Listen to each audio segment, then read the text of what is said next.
Good evening, everyone. We'll call our May 26th Truckee Town Council meeting to order. May I have roll call, please?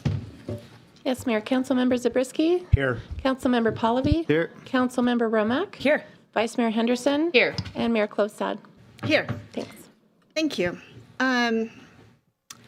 Let's stand and do the Pledge of Allegiance, please.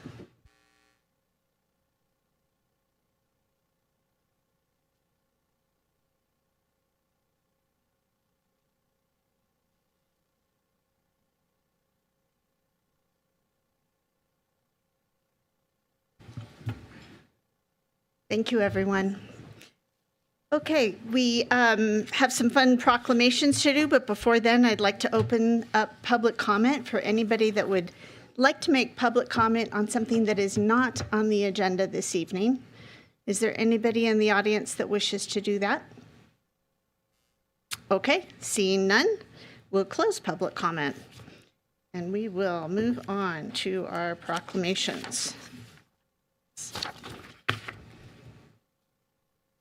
So the first one we're going to do is for Pride Month. Megan Newberger, is she here? And so there was supposed to be Megan Newberger and some students from North Tahoe School Hope Squad. Are any of them here tonight? Mayor, maybe we can do Truckee Day first and give a few more minutes for them to arrive. Lovely idea. We can do Truckee Day and then the proclamation for the Truckee Day Hall of Fame. So if, Annalise, if you can join me there, and Mel, are you going to be there too? Yep.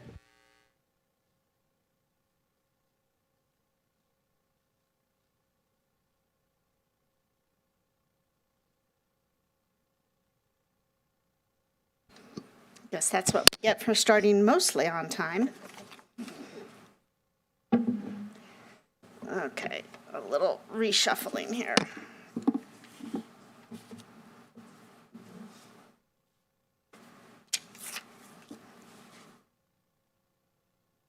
Okay, this is one of my favorites. Actually, I love the June proclamations. Truckee Day is my favorite day of the year, and Truckee Pride is just a wonderful celebration, so this is a nice one.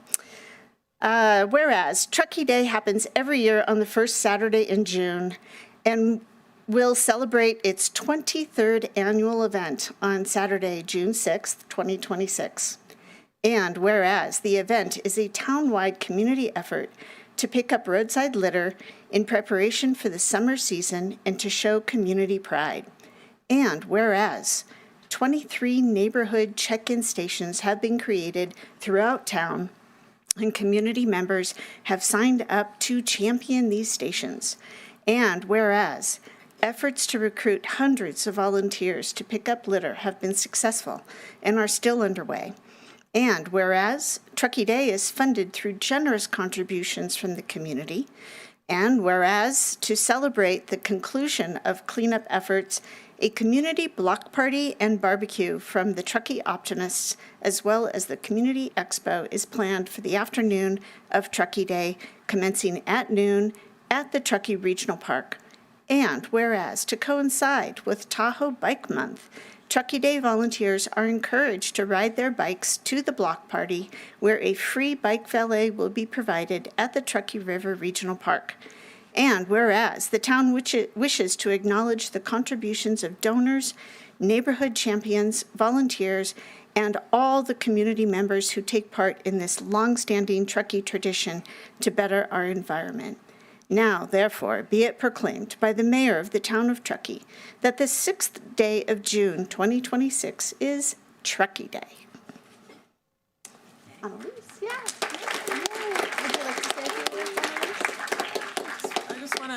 I just want to thank everybody that has volunteered for 23 years to keep our streets bright and shining. Thank you. Can I take a picture? Do you mind if I take a Sure.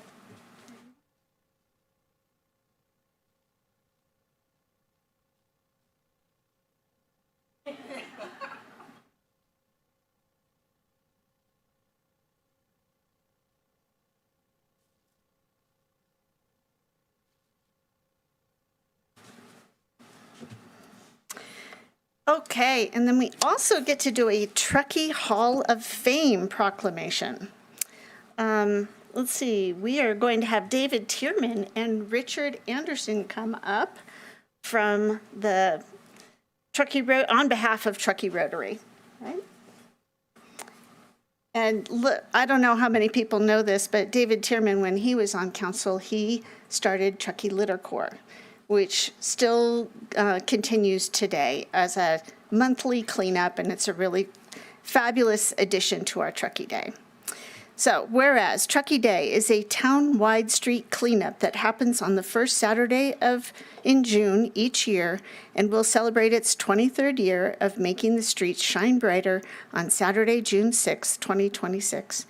And whereas Rotary Club of Truckee has supported Truckee Day since the event's inception in 2003, and several Rotary Club members, including Maya Schneider and Steve Randall, were instrumental in creating the event 23 years ago.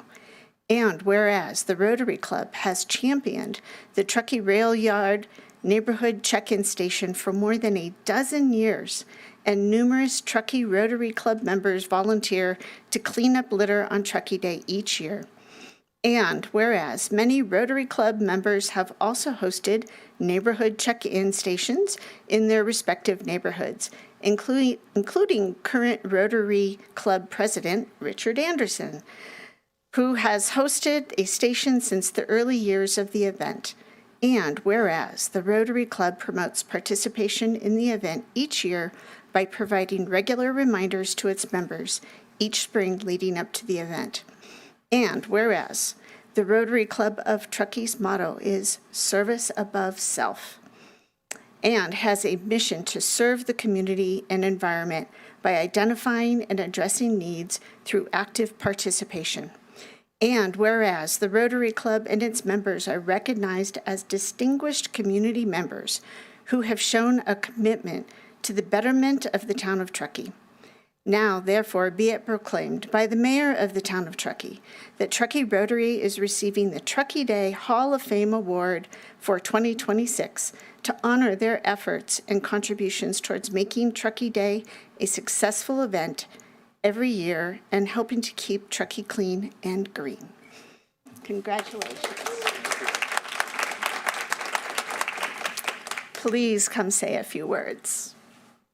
And we have Truckee Rotary on our new Hall of Fame plaque. Mayor, I'll just say the Rotary Club of Truckee is deeply appreciative of this award. But in turn, we'd like to thank everyone who volunteers and who has volunteered in the past and who will volunteer this June 6th, our champions, neighborhood champions, and the many people who get out there and pick up the trash on our roads. They exemplify the volunteer spirit that makes Truckee such a great community. Thank you again.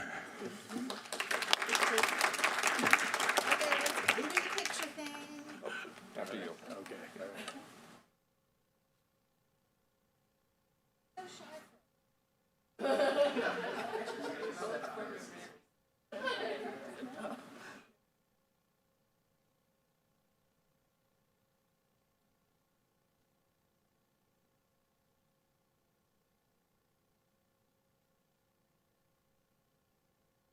Okay, do we have our Hope Squad here now? Pride Club. Okay, come on in.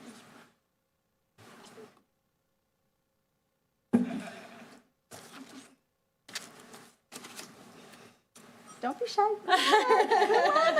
Come on. Okay, and you must be Megan. I'm Megan. Yeah. Nice to meet you. Okay. Whereas the town of Truckee is committed to fostering a welcoming and inclusive community where all individuals are respected and valued, regardless of sexual orientation, gender identity, race, or background. And whereas Pride Month is celebrated each June to honor the 1969 Stonewall Uprising, a pivotal moment in the fight for human rights, and to recognize the courage, resilience, and contributions of lesbian, gay, bisexual, transgender, queer, intersex, asexual, Two-Spirit and Plus people across the nation and in our own community.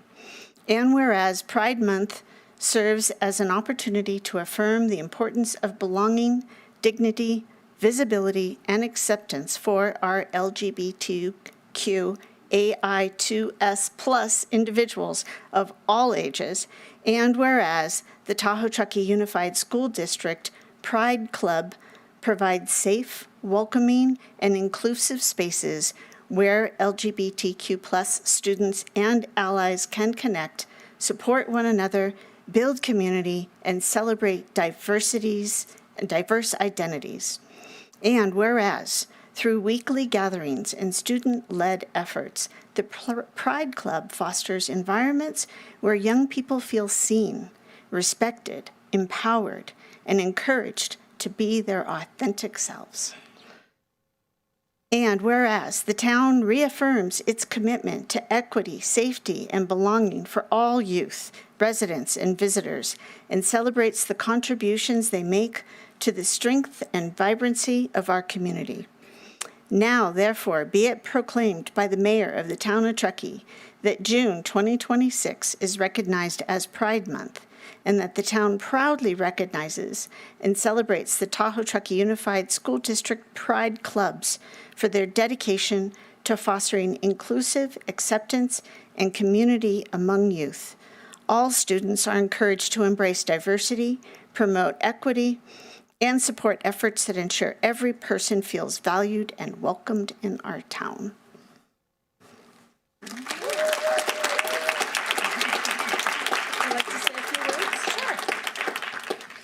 Hi, everyone. I'm Megan Newberger. I'm one of the school counselors at North Tahoe School, and I've brought some of my students who attend Pride Club weekly. It's a safe and welcoming place for all students, and I just have the best kiddos over there. So we're really excited to accept this proclamation, and thank you so much for having us. Would you like to introduce them? Sure.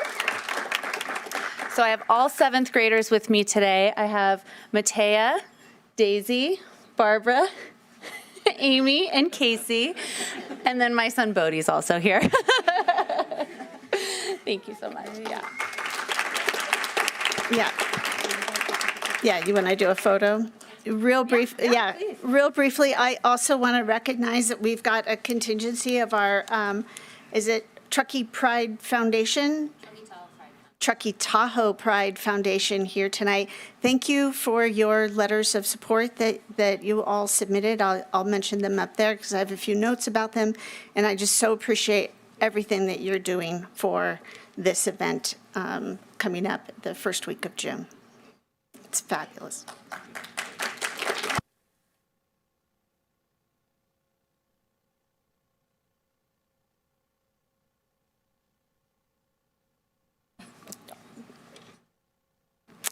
Thank you. Thank you so much. We really appreciate you coming tonight. Thank you. And with that, I think our last presentation is Town Manager's Report. Great, thank you, Mayor. I'm going to first ask the police chief to give us an update on the events of this weekend. We had some activity in town, so Chief. Yeah, thank you, Jen. 2 significant events this weekend. Obviously, the fire behind Safeway. Really thankful for the fire's department's response with Truckee Fire, Cal Fire. They're able to get a quick handle on that. Also, want to thank the State Parks Police with their assistance in locating the individual who was responsible for starting that fire. It did not come from a camp. It did meet the criteria of reckless arson. So that person was located and taken into custody. The second incident was the tragedy at Donner Lake with the drowning there, and really unfortunate set of circumstances to where an individual jumped in off the pontoon boat and was not able to make it back due to the wind, and unfortunately perished trying to get back to the vessel. And I just want to really, I'm really proud of our team for the recovery efforts in order locating that person and providing some level of closure to that family and returning their loved one back to them. Usually that's a multi-day search effort, and there's been 2 back-to-back recoveries within a matter of hours. And I really attribute that to the equipment that we have and, just the skill and technical abilities of our staff of bringing closure to those families. So just a reminder, always wear a PFD. Our life jackets, our lakes are cold, and you just never know what's going to happen. So a shout out to our team for the closure for that family. That's all I got.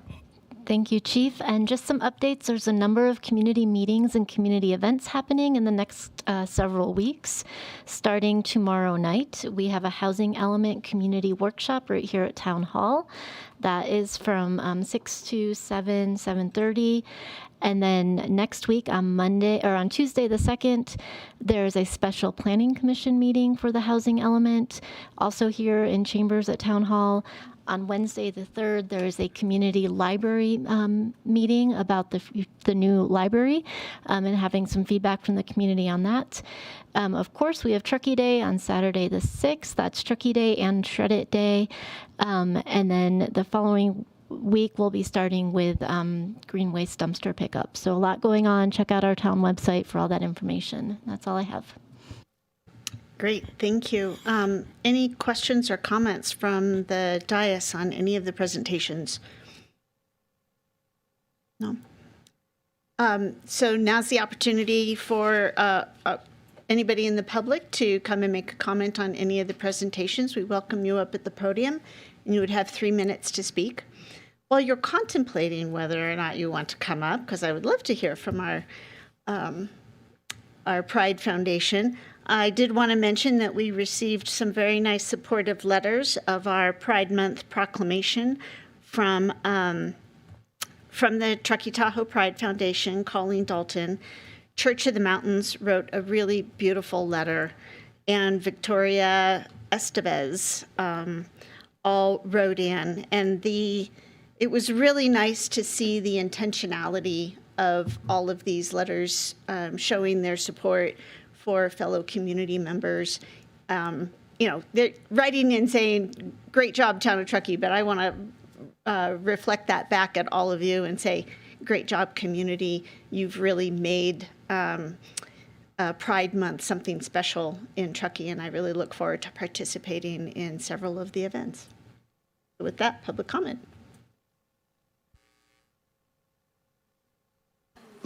Okay, there we go. Hi, everybody. I'm Holly Schwartz. My name was actually called out the last meeting, so there might have been a crossed wire, but I'm here now. I am part of a group of wonderful volunteers that has created Truckee Pride Week. Truckee Pride Week has grown to over 40 events and outgrown a single week. We have events that feel very typically Truckee, like mountain biking, rock climbing, hiking, and yoga. We also have trivia, a fun run, puzzle night, drag bingo, art gallery shows, film screenings, dog parties, and a lot more that you can find on our website. To us, this is all very Truckee and why we are so proud to live here in this beautiful place. Truckee Pride is about sharing what we love about Truckee and welcoming queer communities that have traditionally not been very welcome in places like this. During our first Pride Week in 2024, I spoke with queer people who lived in Truckee, families with kids, young students, and longtime residents. And they said that because of Truckee Pride, they felt like they belonged here, that they had a place, and Truckee was their home. And that is what Truckee Pride is all about, sharing the things we love with our friends, neighbors, community, and family, regardless of sexuality, gender, race, ethnicity, and disability. Truckee is a place for all of us, and we invite all of you to be a part of Truckee Pride Week because we believe that it is better to love one another, and it is so much more fun to share what you love. And let's be real, Truckee people love to have fun, and that is what connects us all. So thank you on behalf of Truckee Pride, and we want to invite the town of Truckee to be our date at Queer Prom. That is the same day as Truckee Day, June 6th in the evening at the Community Rec Center. So please say yes.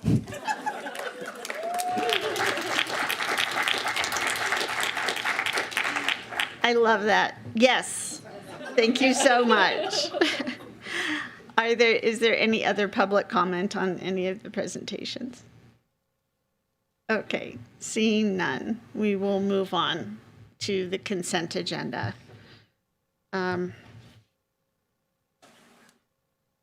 Okay, thank you, everybody. 6.1, minutes of the May 12, 2026 closed session and regular meeting.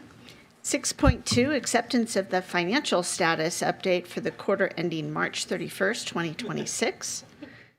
6.3, adoption of the statement of investment policy for 2026, 2027. Okay. 6.4, approval of professional services agreement with LSL LLP to provide professional auditing services. Adopt ordinance 2026-08 to amend Truckee Municipal Code, Chapter 3. 6.6, additional contract authority for legal services. 6.7, approval of Road Repair and Accountability Act, local streets and roads funding for the 2027 paving and drainage project. And 6.8, the 2026 4th of July fireworks celebration event sponsorship request from Truckee Donner Rec and Park District. Would any of the council members like to pull any of the agenda items? No? I would like to pull 6.8. Would town staff like to pull any agenda items? No, Mayor. Are there any members of the public that wish to pull an agenda, consent item? Okay. Looking for a motion for 6.1 through 6.7. I move that we approve the consent with the exception of 6.8. I'll second. Thank you. All in favor? Aye. Any opposed? Okay. I just had one thing I wanted to bring up about the 4th of July. I'm 100% in support of this sponsorship. In the letter from the Truckee Donner Rec and Park District, they mentioned how these fireworks are viewed by many, not just from West End Beach, also from the state park, also from the docks, also from the surrounding trails that are usually accessed through Tahoe Donner. And I'm very excited for that we have created these mitigation opportunities and they have been so successful. But their letter made me realize that we are not supporting mitigation efforts in these other areas. So the West End Beach has bathrooms, trash cans, water. The state park has bathrooms, trash cans, water. And everything in between, everything else, all the docks, all the trails that people access do not. Now, we do have porta potties that we're going to have at the shuttle location, correct? And some trash collection there as well? Correct. Okay. So I would just like to have the staff, if I have fellow council support, have a discussion with Truckee Donner Rec and Park District about how we could, in future years, work towards mitigating the impacts in some of those other areas. People are on the docks all day, all night, and there's a lot of waste that happens. And same with the trails. They hike up out there and they're accessing these trails. So I just think there's some opportunities for some trash collection, some additional porta potties, and some possible water stations. And that's all I wanted to mention. Do I have any fellow council members that would like to comment on that? I just have some questions. Go right ahead. Alfred, you're the one standing at the podium, Yes, sir. so you will be the target. Does the rec district or someone else organize volunteers the day after to do cleanups around the lake? They do. Yes, they work with the Clean Tahoe group, and then they do their cleanup as well along the lake. Okay. It sounds like from the mayor's comments, they're missing spots or they're not able to get everything resulting from the 4th of July, or do you know? I do not know. I think they do a pretty robust effort, so I can talk to General Manager Leff and see what they've identified maybe as some hot spots as well. And as the mayor mentioned, there's other, I guess you could call them land management agencies, if they're TD, Tahoe Donor Association, those types of folks too, that we can also talk to about whether there is issues up there and what they can do to kind of do focused mitigation as well. Okay, and you don't know if the state park makes any special efforts to do cleanups on their lands after the 4th of July? I think, they incorporate it into the regular kind of patrols and so on, but I think a part of the information is really gathering what people do and what they don't do, and see what kind of gaps there might exist there, and see what maybe we can kind of elevate and create more of a concerted, robust effort together. And then even tracking that information. We're also starting to track trash as part of our stormwater permit as well. So all this information, as well as the Clean California designation and all of those things, do play into this. Okay, thank you, Alfred. Yes. And then Aaron might be able to supplement. Probably much better than. Oh, okay. Yes, just I wanted to add that we do, as you know, we have an annual contract with Clean Tahoe to do litter pickup around town. And so they do devote some extra time the week following 4th of July to Donner Pass Road and other areas around the lake that may not be covered by the individual cleanups. Okay. And do you know whether they go out onto the trails that the mayor's mentioning? Clean Tahoe does not go out onto trails, so I'm not sure about the coverage in those areas. Okay, thank you, Aaron. And just to be clear, I do think that the trash cleanup is very robust and very well done. Post-event, I'm really more concerned about the human waste. Human waste? Yes. Yeah. Which is not mitigatable unless you've got porta potties out. And can you what was your request to staff? It was for future years. Yeah, just to have clarify that? conversations. Much of what Alfred was talking about, collect some data, let's look at some opportunities. I just think a few more strategically placed porta potties would be really helpful. I understand the push, I don't know if you saw the questions ahead of time, but the pushback on the water station, I get it. We don't want a water station leaking, but maybe just some other opportunities that we could look for to mitigate those things. Yeah, and I guess I would only add if maybe the goal is to use this request and the formal July 4th program as sort of the impetus or trial or beginning of maybe a more ongoing solution. I think we can all agree July 4th is not the only day that's impacted. This year, it's a Saturday. It's going to be heavily impacted, as I have a feeling.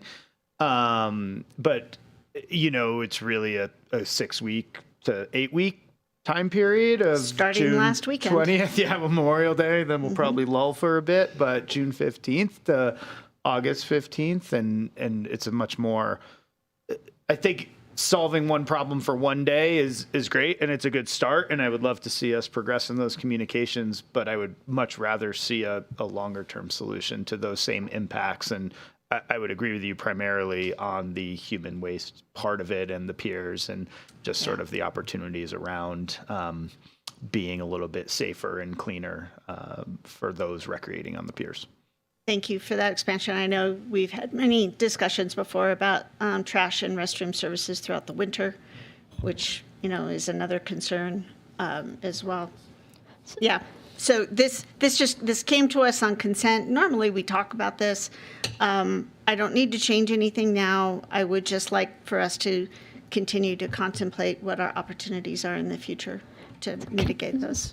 Just to be clear, the special events policy will be reviewed next year. We had a 3-year time period, so that was intentional to fall after a weekend holiday so we could see what levels of impacts we were still experiencing and how much we've mitigated.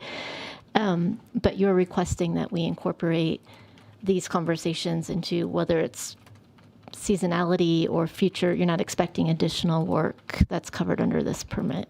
I am not expecting additional Thank you. I just wanted to be clear on that. Yes. Future years. Yes. And thank you for that reminder about the special events revisit. I think that'll be a great opportunity to have more discussion on these things. Okay. So with that, is anybody interested in making a motion? I'll move that we authorize the sponsorship fee waiver and expenditure of up to $16,512 to cover town mitigation efforts. Second. All in favor? Aye. Any opposed? Okay, passes unanimously. Thank you. And now to our topic of the night, budget discussions. Nikki, I know you're ready. I'm ready. I just have, before you get started, I just have to say I love the online book. This was really nice, really slick. We are enjoying the new tool. The team is getting more and more refined every year. It's pretty remarkable how quickly they can make changes, and we can see it pop up in our budget meetings. So that's been great, and we look forward to a 2-year budget next year. So hang in there for the final 1-year budget. Also, while Nikki's just finishing up and getting the slideshow ready for the screen here, really want to acknowledge again, this is a lot of work from everybody at the town, pretty much has a hand in budget. And then finance just does the really big lift at the end with getting everything together and getting that really big book either published online or physically published for those that prefer that. So I know there was a couple questions / comments that came in, and you've got a few things that will get corrected for the final version, but your direction tonight will decide how we proceed at the next meeting. If there's a lot of changes, we'll have another discussion item on that. If there's not a lot of changes from today, then it can be a pretty simple item for approval at the next meeting. And we've also been reserving capacity in case we have to come back for the second meeting in June, again, depending on how the discussion goes. The last meeting, we really talked heavily about the capital projects. So this meeting is going to be more focused on operating our revenues and our expenditures on the operating side, and we'll revisit capital. There was a couple requests to come back for that. So with that, I'm going to hand it over to Nikki, and we will begin the show. Take it away. Mayor and council members, we're really pleased to present the draft annual operating budget and 5-year capital improvement project budget. So our agenda for tonight is just to go over some very quick basics on the budget, mostly for our public viewing, the meeting from afar, I guess. And then we'll go over some quick revenue trends. Then we'll go through a detailed review of the operating budgets, and we'll look at the capital improvement project budgets as well in case there's any lingering questions now that you've seen the full picture. So as just the format for this, we'll do a high-level review of each section of the budget, and then we'll pause for council questions or suggestions after each slide. There'll be someone here from each division if council has any questions. And our suggestion for areas to pause for public comment are listed, although I don't know how much we're going to need, but in case you wanted some suggestions.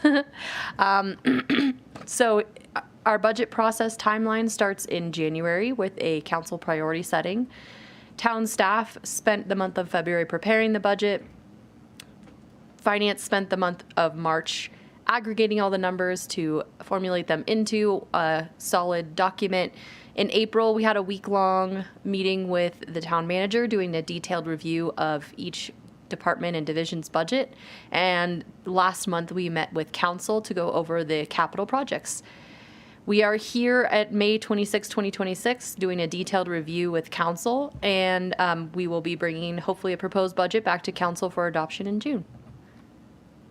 What is the budget? It is an estimation of our revenues and planned expenses over the next fiscal year. It's the process of allocating and managing public funds by setting priorities, estimating revenues, determining spending levels, and monitoring those funds. And it includes a 4-year projection beyond the budget year to ensure sustainability of the current plan. The town's budget philosophy: only spend what you need. Anti-use it or lose it mentality that plagues many governmental budgets, and we only use what we have a business necessity for. Any savings from money that we don't spend becomes one-time money in the fund balance and is used for CIP funding or designations. Our operating budget is prepared to fund current year expenditures with current year revenues. We don't want to use one-time funding to fund a ongoing expense like a new person, because that funding will dry up and then we're left with the problem of how do we continue to fund that in the future. As I said before, surplus or savings balances can be used to increase reserves, fund capital improvement projects, or stabilize services and fund capital in the near term, but not over the long term. Services are going to be delivered in the most cost-effective manner possible. Looking at our general fund revenues, our top three sources remain the same as a lot of prior years. So our largest source of revenue, accounting for about 40% of the general fund budget, is property tax. The second largest source is sales and use tax, and their third largest source is transient occupancy tax. We also have a very large transfers in budget of $5.1 million. We do have the makeup of that in a future slide.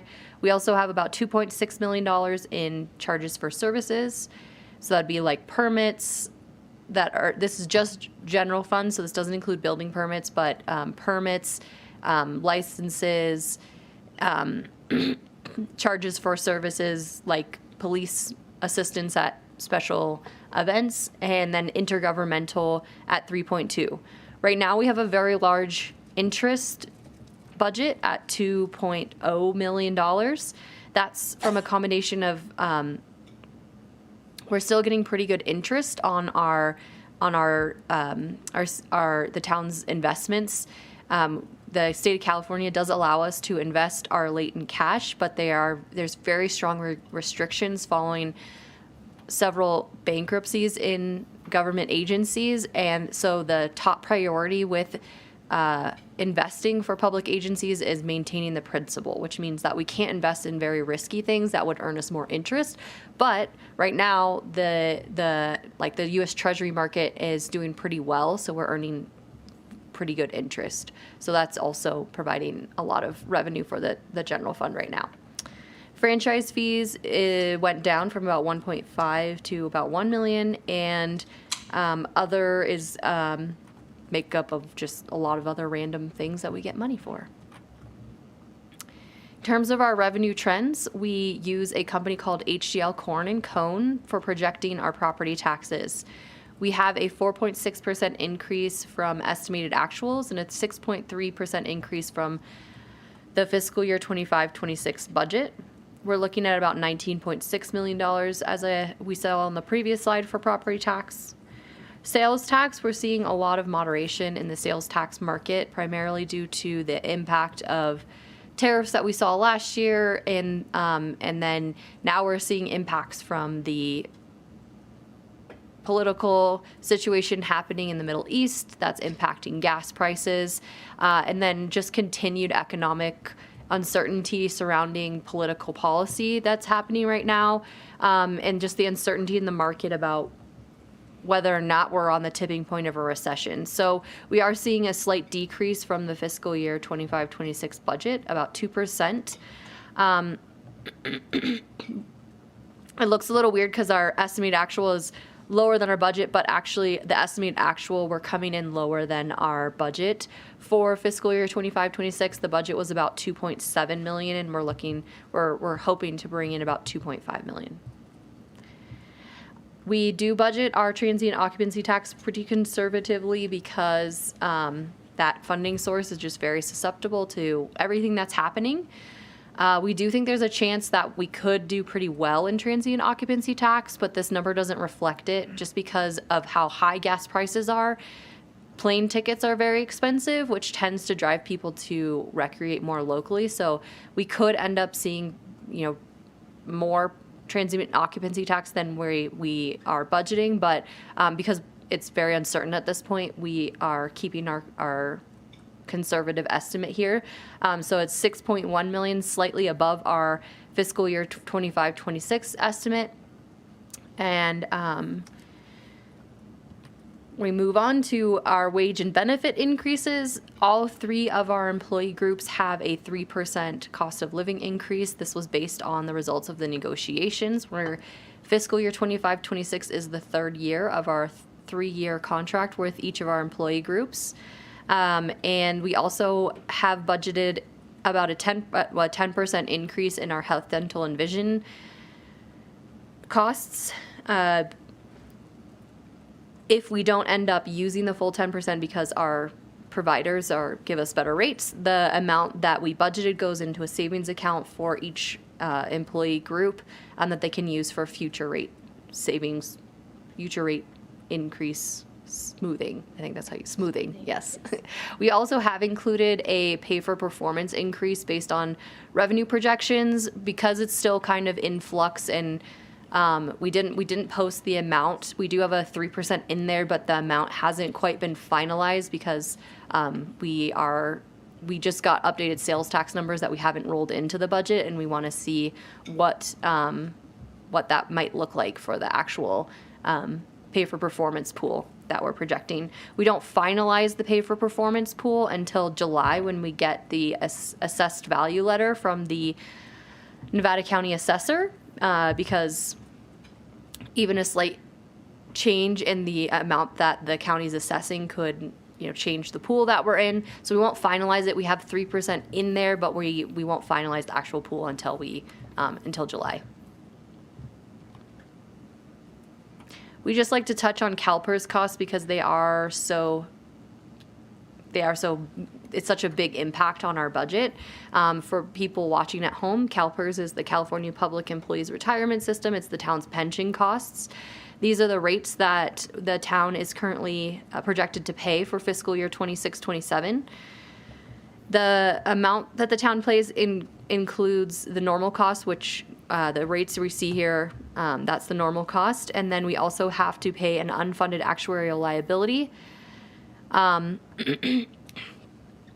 26-27, the UAL is coming out to about the UAL payment that the town has to make is coming out to about $2 million.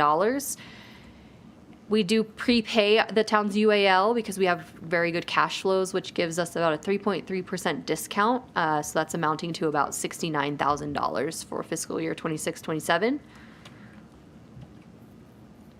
And briefly, the normal cost is driven by the asset liability management process and experience study. They just completed a new asset liability management study. It was adopted by the CalPERS board this year. That will start impacting rates, I believe, in 28-29. So it takes a while for those to roll into the actual rates. And the unfunded actual liability occurs when there's a variance from expected market results. Every year that this happens, it creates a new layer in the town's overall unfunded actuarial liability, and then they amortize the total amount over 20 years. So if we have a bad year, that creates more that the town has to pay, but when there's a good year, that creates an offsetting amount that they amortize over 20 years. So it can go both ways. There are 3 new full-time positions proposed in the budget: a deputy town attorney, a limited-term grant program analyst, and an additional police officer position that would be focused on unhoused community liaison. Community impact officer that would work with unhoused business support in the downtown region. All right, so this is where I proposed to pause for public comment if you guys wanted to. Otherwise, we can just continue on. I'm happy to take that opportunity. Do you just want to pause for questions from council? Okay. All right, go right ahead, Vice Mayor. Thank you. So just really quick, the surplus information. So our 5-year surplus is projected to fall from just over 2 million to 1.9 million by fiscal year 30-31. And I just noted that that's a pretty notable drop from the just over 3 million 5th-year figure that we had projected just 1 year ago. And I know that the letter talked about a primary driver is just refinement of the town's property tax estimates. It sounds like you have a lot of information and feel fairly comfortable that the CalPERS UAL growth and the 10% annual health premium assumption are like pretty stress tested for what we assume them to be. But are there other levers that are driving that surplus compression? Sales tax, we use a different sector of HDL's company for sales tax projections, and they have really been dropping their estimates. They were projecting a larger rebound over the 5-year horizon, but they've been sort of ratcheting that down. They are feeling less confident they're not feeling like super depressed about the future, but they aren't projecting as large of year-over-year increases as they had in previous years. And additionally, we had some changes in our franchise tax payment. Can I talk about? Yeah. So there was a court case that changed what franchise taxes were able to collect. So we did take that out of the general fund budget. That was about a $500,000 nexus. So that's $2.5 million over the 5-year horizon. Obviously, just $500,000 per year, but that's pretty big. And I think those are kind of like the two biggest things that come to mind right now. Okay, and just given sort of the being very conservative with sales tax projections and things, which we've always done and which I applaud, and our TOT sort of declining and or stabilizing a little in that decline, depending on how you look at it. If a recession materializes, it seems like, there's different people forecasting different probabilities for that. But what would be a potential estimated revenue impact across like TOT, sales tax, those measure revenues, if we do go into more of a recession period? Are there concerns about that? Are you not worried yet? You feel like the budget adequately would address that? If we were to hit a recession, I think staff would rely on our fund balance and then kind of bring the conversation back to council based on our analysis of the situation to kind of understand how long we kind of think the recession is going to last. And we would bring like different ideas to council, like, oh, we think we should put a pause on hiring. Oh, we think we might need to talk about, I don't think we're going to need to do that anytime soon, but, do we need to think about laying people off? Do we need to think about pausing certain programs? It just kind of depends on what triggers the recession, what economists are kind of saying, like in terms of how long it's going to be. Transient occupancy tax is super weird because when there is a recession, people don't travel internationally as much, and so that one might actually go up. So that one's really hard for us to predict. But sales tax, yes, that could have strong impacts on our budget. Property tax, which represents about 40% of our general fund budget, has a little bit of resilience in that it takes at least a year for any changes to the assessed value to hit our budget.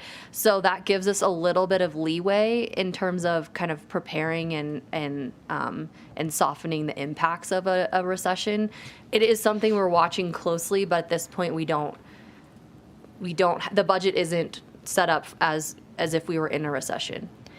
I think that's great. I really appreciate it. And I really appreciate just like the detail to contextualizing the budget within like the broader sort of macroeconomic potential challenges that we're up against. So thank you. I think that it would be, if you don't mind, it's a great opportunity to just elaborate a bit more in terms of all the work that goes into not only the budget, but you get a quarterly financial update. And that's the point that was on consent tonight.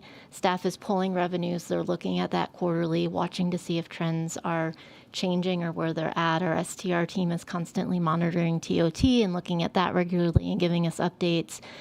The town finance team, Nikki and Cindy, are meeting with our sales tax consultants quarterly to get updates from them. There's a lot of touch points that if we are sensing that there is a change economically that we're going to need to respond to, we have a little bit of that buffer. It's really like a year to 18 months with property tax that we're going to be able to start predicting if that's going to decline, and we have all these other touch points. So there's a lot of that happening behind the scenes. Other questions? I have Yes. some. Yeah. Nikki, I want to focus on the transfers in first. I'm trying to understand it a little bit better because I understand the transfers in represent revenues for the projected year, 26, 27. And the transfers going into the general fund, I guess. And when I look at the items that were provided in the answers to council questions, I see some things that seem like they're already general fund revenues, like Measure E. And so I'm not sure why it's being transferred in the general fund because it seems like it's already there. I'm going to throw out a bunch of questions because I just want you to explain transfers in. And then I see Measure U and Measure K. Those are special funds. How can we transfer them into the general fund if they're special funds? And then there's items like the nearly $3 million in a gas tax fund. I don't know why that doesn't receive a separate line item if it's so big, or if there's something else unique about it. So I'm really at a loss on how we define what's a transfer in, and both how we quantify it and what portion of revenues are we talking about. Coming back to Measure E, that's not the full $3 million we expect for Measure E. And you say it twice, so you see I'm confused, and I'm hoping you can clear it up for me. The town accounts for Measure E and Measure K in their own funds so that we can assure the public that we are spending those funds in accordance with the original purpose of why they adopted them. And so when we spend them, so when we use it for operations, we transfer it into the general fund. It is kind of weird. That's just kind of an accounting preference that we have here. We try to put all of our staffing costs into the general fund versus spreading them out so that we can track them better over the long term. Because it's hard if like one position is broken up into 3 different funds. It's like very hard to track how those costs change over time. So they're all kind of in the general fund, and then we transfer in Measure E costs or Measure R costs or Measure CFD funding to reimburse the general fund for the portion of those employee costs that came from those other funding sources. So it's kind of just an accounting preference that we have, but we don't have to do it that way. We would prefer to, so we hope that you guys don't direct us to change that. But okay, so just on that, so that's why it's not included in the line item for sales tax. Like Measure E is a sales tax, but you don't lump it in there. It's tracked into its own fund. Okay. There are some sales taxes that we have to track in its own fund, like Measure U and Measure R, which are restricted for use on trails. So we can't lump that into the general fund because the general fund is not restricted by tax covenant. It's available for council to prioritize however they see the public needs us to prioritize it. So for when we want to use Measure R, Measure U to cover staff costs, we have to transfer that in. Or we could break the person up into 2 different funds, but we chose to have the full cost in the general fund, and then we offset with transfers in from Measure R, Measure U, so that it's very clear how we're kind of spending that money. But that also means special funds are being characterized as general funds. No, they're characterized as they're characterized as an expense out of Measure R, Measure U, and then it's called a transfer out, and then it's offset by a revenue in general fund as a transfer in. When you go up to when you roll up to your whole financial, sorry, I'm gonna get really nerdy here, but when you roll all the way up into your financial statements, they kind of wash out the transfers in and transfers out. If they're within the same operating category, so like Measure R, Measure U in the general fund are both governmental funds, so we wash those so it doesn't show as a revenue and expense in our financial statements, but it's just a way for us to track those costs. So in our budget, we do count them as revenues, but it's really a transfer in. It's not technically a revenue. Okay, and then something like the gas tax, again, that's for a special purpose. Right. But yet we're reflecting it in the general fund. So summary. that is, we have to track the same thing. We have to track the gas taxes in a separate fund pursuant to state law, and that's used to offset a lot of our road maintenance and snow removal activity. And so once we account for it as revenue in the gas tax fund, and then we can transfer it in to cover the costs for which we basically got the money for. Okay. On the Glenshire TSSA is included, but not the Tahoe Donner one. Why do we see one reflected here and not the other? There's a small portion of the Glenshire TSSA that goes directly for snow removal in the Cambridge Estates area. And so that gets transferred in to cover the snow removal costs that the town incurred in that area. So we do a journal entry at year end based on the actual cost that the town incurred in the Cambridge Estates area.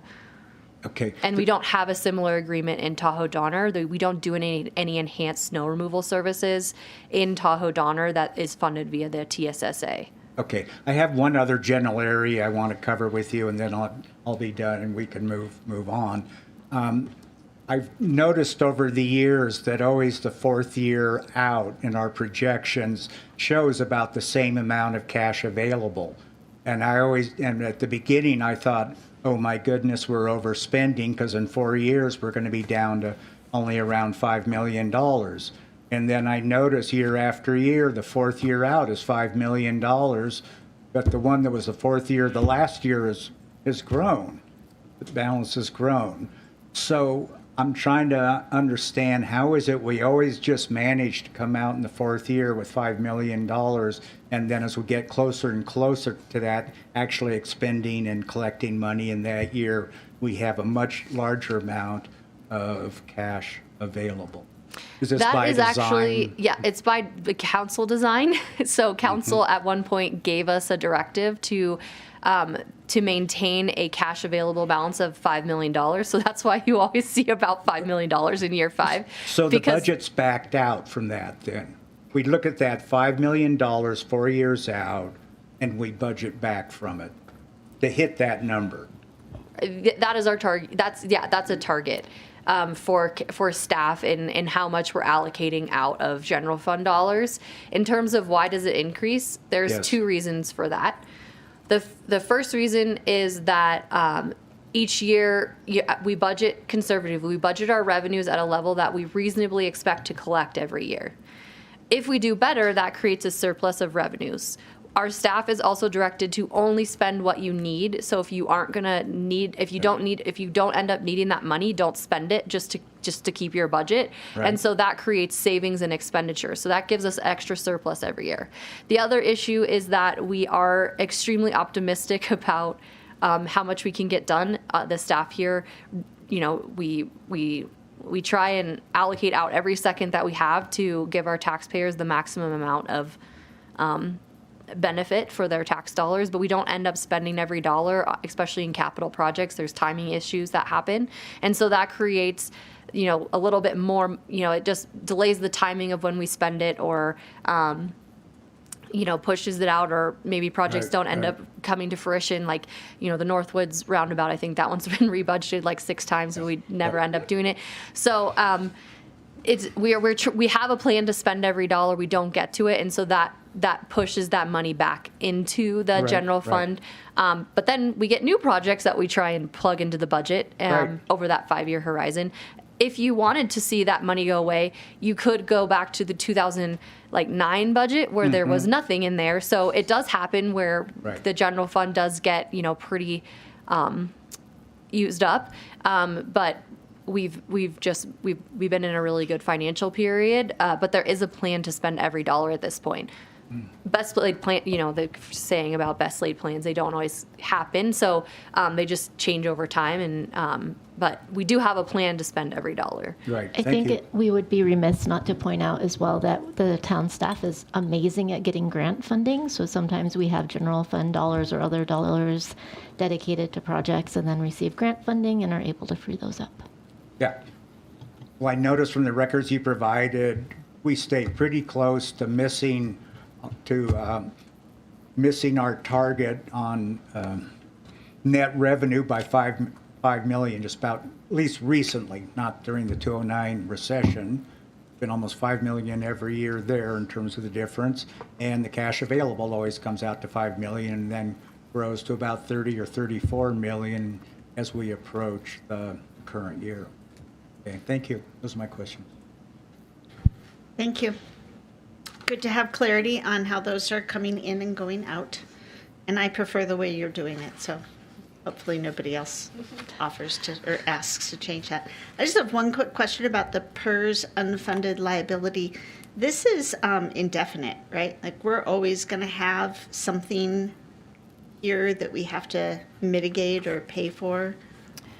Theoretically, it gets paid down over time, but in reality, yes, we probably will always have one. I think the only situation in which that we would not have one is if the funded status of the pool gets to 100%, which it has been in like 2000, I think. The early 2000s, that did happen, and there was essentially a PERS holiday, if you will, and jurisdictions did not have to pay into that. It might have been late 90s, but it was quite some time ago. Some jurisdictions at that point said, hey, we know this is coming back. We're still going to set aside money like it's going to come, and it will come back. But in theory, it wouldn't be until perpetuity, but likely in some form it will be. Okay. It's so contingent on investment returns that it's hard to predict in what the investment market does. Probably we might be a little bit insulated from a recession, but this would not be. It's probably pretty susceptible to something like that. It is, but that's part of why there's been so much reform in terms of what investment policies the state has, what they can invest in, and trying to lower that risk for their investment pool. But they still have pretty aggressive targets that they can't always meet in terms of the discount rate. Great. I'm sure I have some more questions once we get into the details, so I'll open it up for public comment briefly. If there's anybody, we have a lot more to talk about tonight, so we're going to take this in chunks. If anybody has a public comment about what we've discussed so far, it does not look like it. Okay, great. Keep on going. This slide we did send out with questions, but it has been revised. Eagle Eyes Yawn found a typo for us, and so we did fix it. I was trying to add in the data labels, so I apologize. There's no data labels, but this is the budgeted expenditures by fund. So yellow is the general fund, the orange is the transit fund, the solid waste fund is about 6.9 million.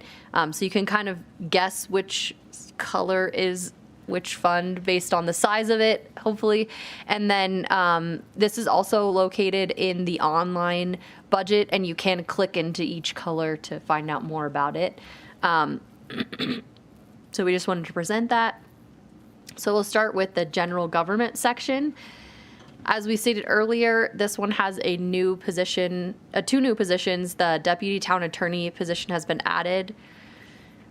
There's an 18% increase in the town's general liability costs, $65,000 annually for the annual audit expense, as you saw in the staff report as part of consent. It's a slightly lower amount, but we didn't have that number before we put the budget together.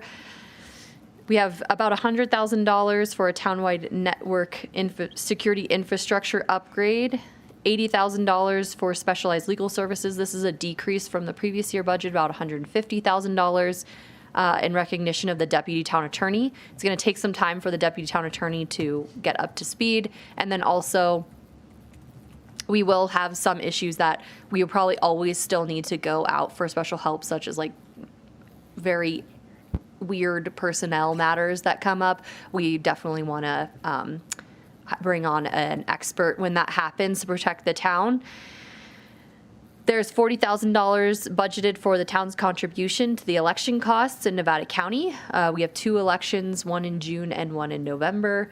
And then $10,000 has been included for tasks related to organizational assessment and organizational health implementation. So we'll pause for questions, suggestions. Any questions or comments from the dais on this so far? No? Okay, move ahead. There is a new. This is technically part of the general government section, but since it's a new section to the budget, we wanted to highlight it. The assistant town manager section, and this encompasses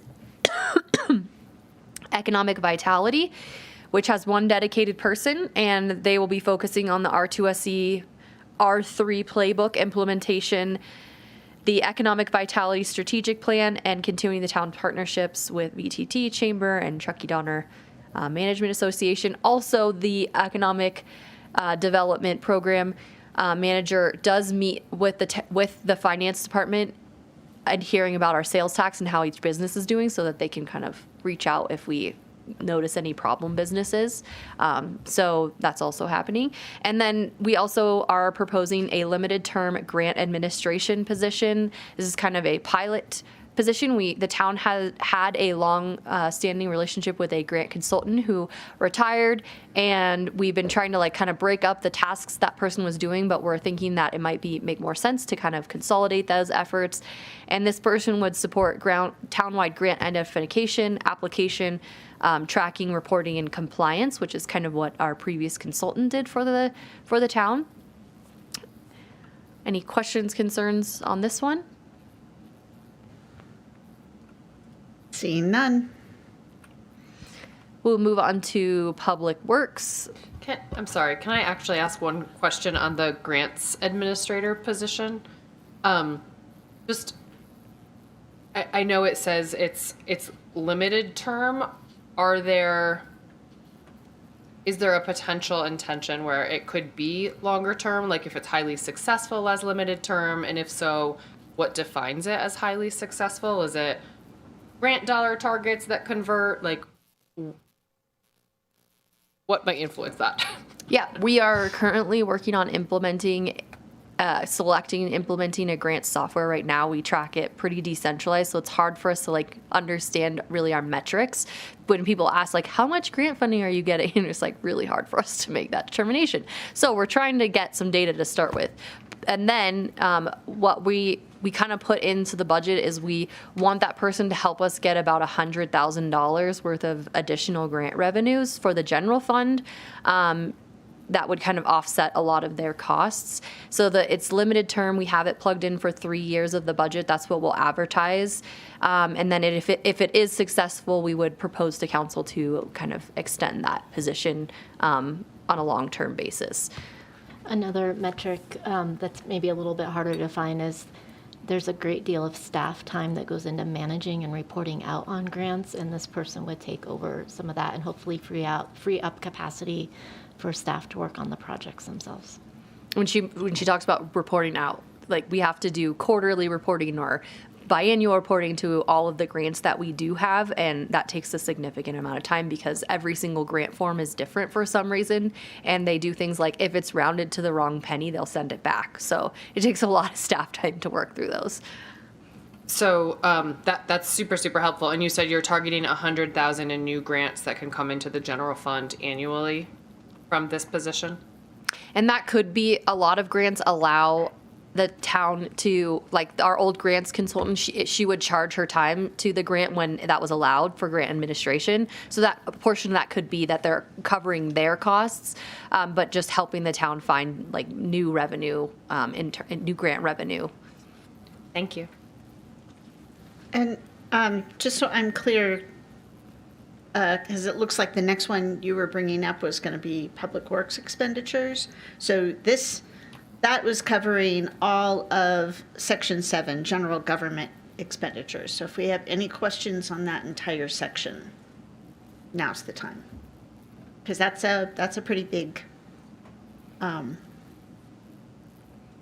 amount of our core services that are coming from this specific fund. So any questions from anybody about that whole section?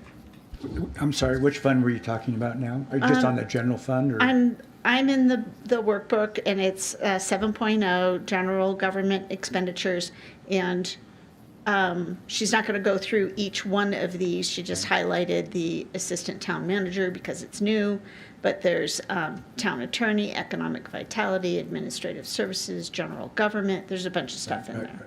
Okay, I'm fine. Thank you.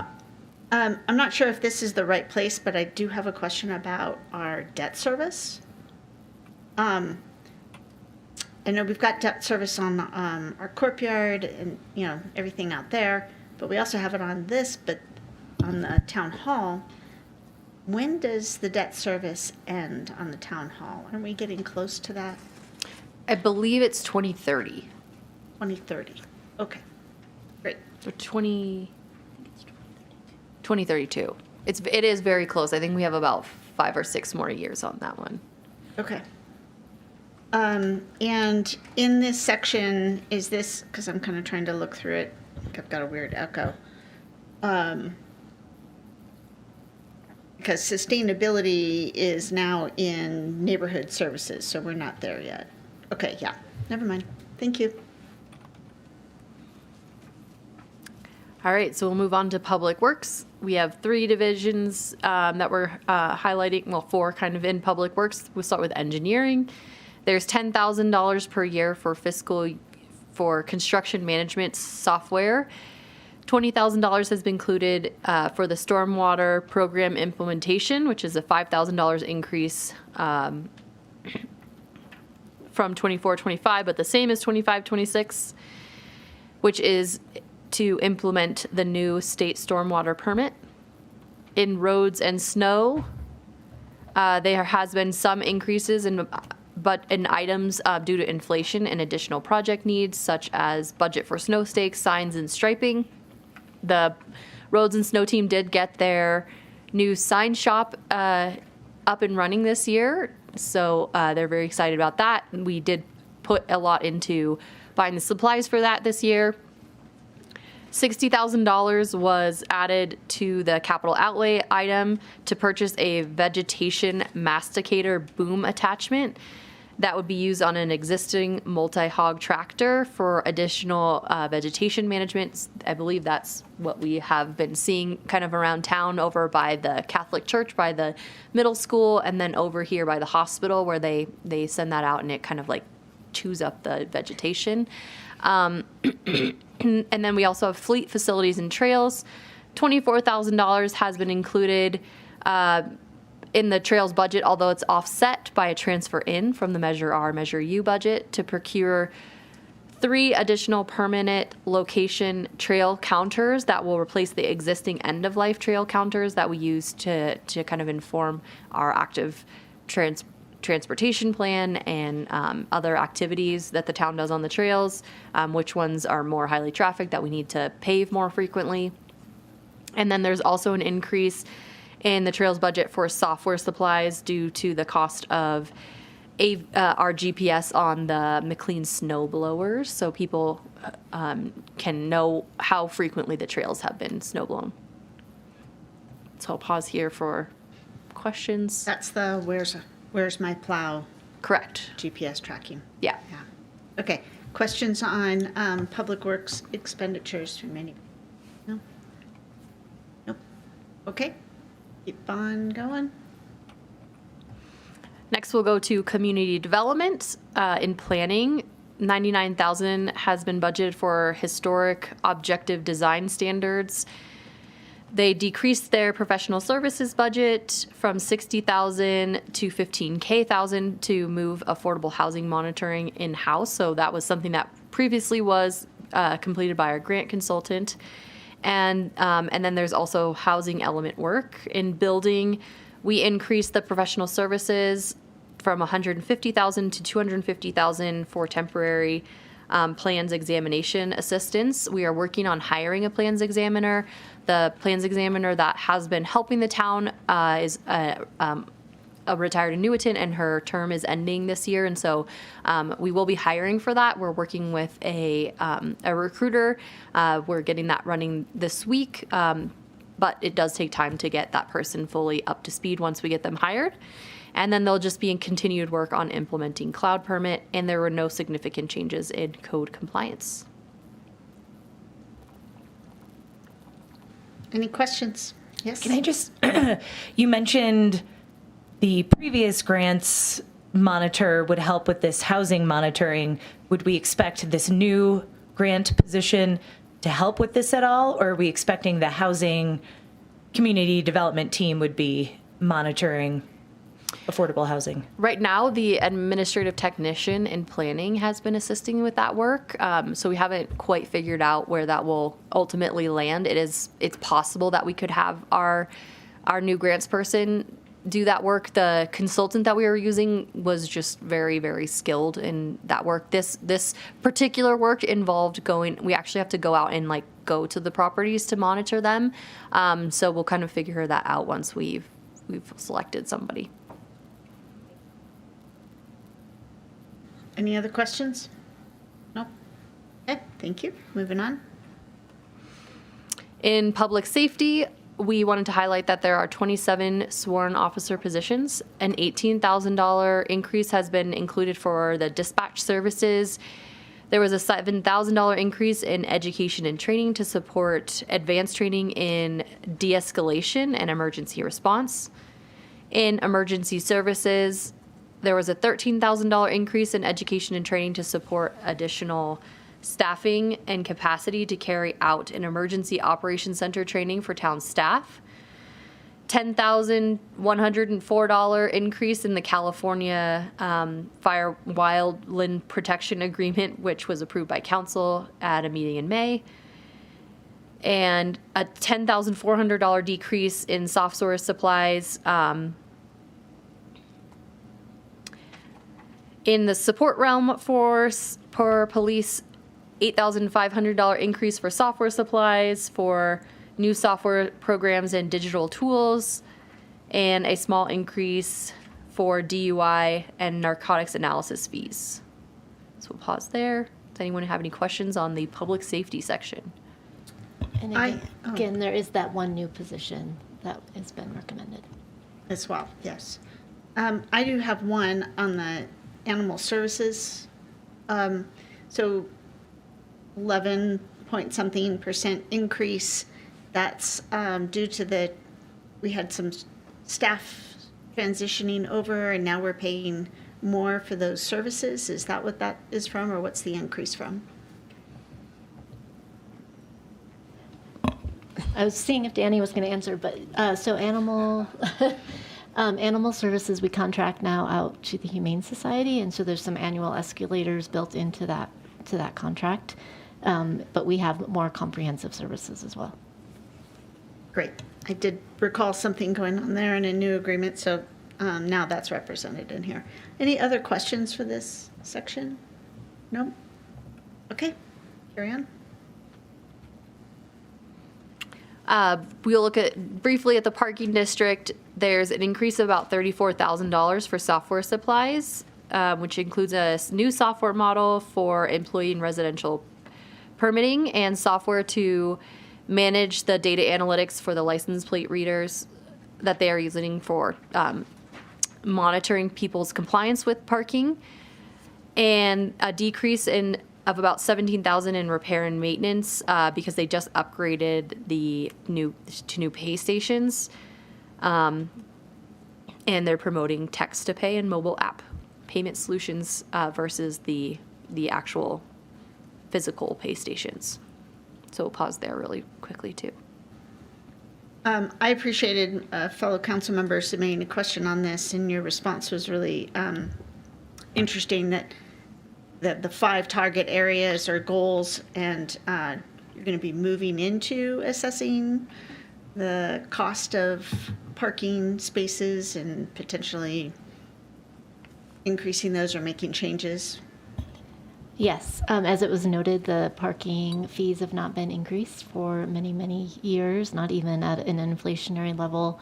And even a small increase helps to make that a self-sustaining fund, and probably a more viable, if we're going to have a parking district, to have at least a cost recovery in those fees. Other questions on this segment? Okay, keep going. In public transit, council recently approved a new 5-year contract for the transit provider. So we are consolidating all those services into one, and that contract will begin on July 1, resulting in just a 1% increase over last year. There's a decrease of about $16,000 in fuel expenses and an increase of about $10,000 in electricity costs for the EV charging. $20,000 increase in insurance for the TART vehicles.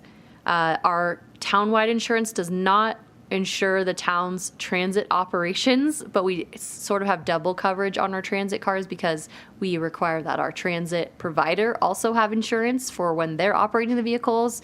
But that just serves to protect the town from any additional liability. There was a $4,000 increase in software expenses for the addition of Swiftly, which is allowing people to kind of go into Google and say, like, how do I get here on public transit and where is that? There's a $2.1 million capital expense for the Mobility Hub Phase 2 and e-bike share program. Those are also in our capital improvement plan, but because of the way the funding works for our transit that flows through NCTC, we flow that funding through the public transit fund. Questions?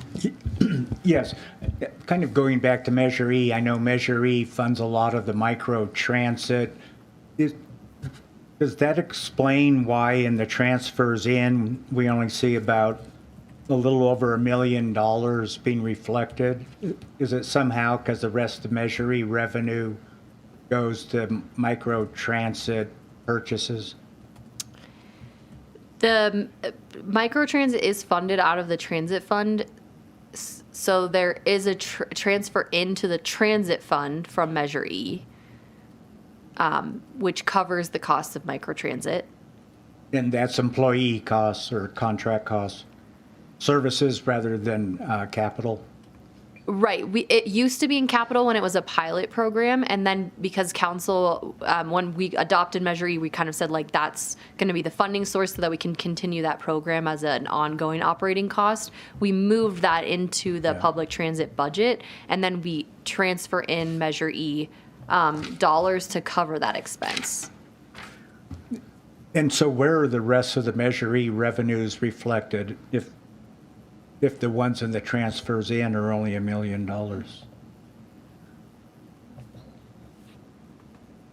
We can pull it up if you have another question.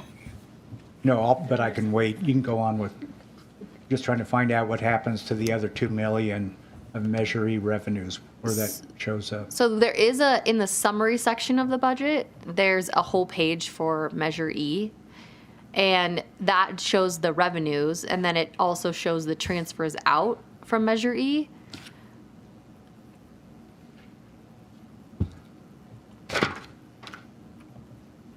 Okay, I guess I'm just trying to understand which category does it appear in on the summary budget? The other $2 million of Measure E. Is it in other taxes? So in the Measure E page, it's showing like sales tax. That's like all the revenue that Measure E gets in that fund, and then below it should be a line that says like transfers out to the transit fund or transfers out, and so that's showing how we're spending the Measure E. So that should the amount that we're showing transferring out from Measure E to the transit fund should correspond to the transfer in from Measure E in the transit fund. So the other $2 million of Measure E is wrapped into the sales tax category. Correct. That's okay. So that's all the money that's coming in, and then below it is showing how we're spending it. Okay, thank you. Yeah. What page is that on? I'm having trouble finding that specific, what you were just talking about with the specific measures. So if you go to the summary section, are you in the PDF 5.0? version? I'm on like ClearGov. I'm on the internet version, I think. Okay, so if you go to the summary section and then you like open up, there should be a like a hyperlink to the Measure E. It's 5.15. I only go to 5.1 and then 5.2. Interesting. No, keep scrolling down. It's 5.15, basically, Measure E fund. Right above it, 5.14, Measure K, Transient Occupancy Fund. Wait, I'm with you. Yeah, Yes, thank you. it's really slick. It is. But I you thought do have it to stopped scroll at down. 5.8, but 5.8 has a sub-chapter. And then it goes to 5.9. I missed that. Thank you. I'm there. Awesome. It's very slick. Yes. is Once you slick. figure out how to use it. I love this. Essentially, there's the sales tax is all the revenue that Measure E is projected to get, and then down here transfers out is basically how we're planning to spend it. There's a small amount in here of $900 that's going to HDL. They help us audit the amount that the state of California allocates to the town, and so they get a flat amount, and then they also get a percentage of any amounts that they help us recoup. So like when people report, sometimes they don't report the correct amount going to the correct special tax, and HCL helps us kind of analyze and make sure that we're getting all those correct amounts allocated correctly. For future consideration, what's confusing to me, and the reason I'm asking, partly why I'm asking all these questions, is it seems to me I would have just reported the Measure E revenues, and I realize we need to track it, but I would have reported the Measure E revenues, and the money that goes to pay for the employee time devoted to Measure E would show up as an expenditure. Because that's what it is. To me, appears to me.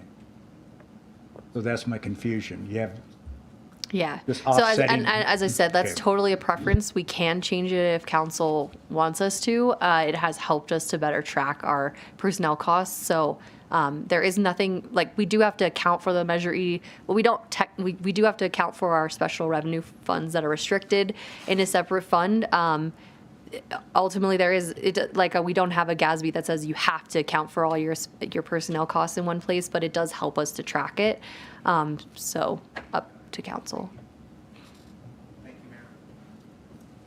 I have just one question on public transit, because in the, what are we calling this? The book, the workbook, the digital book, whatever Budget this, which I also agree is wonderful. It specifically notes just that our last $210,000 of COVID stimulus funding is going to be expended, and we're obviously really reliant on state sales tax and gas tax. And we had some conversations before about possible policy shifts at the state level around the gas tax. Is there any update or any cause for concern around that as it relates to our funding for this?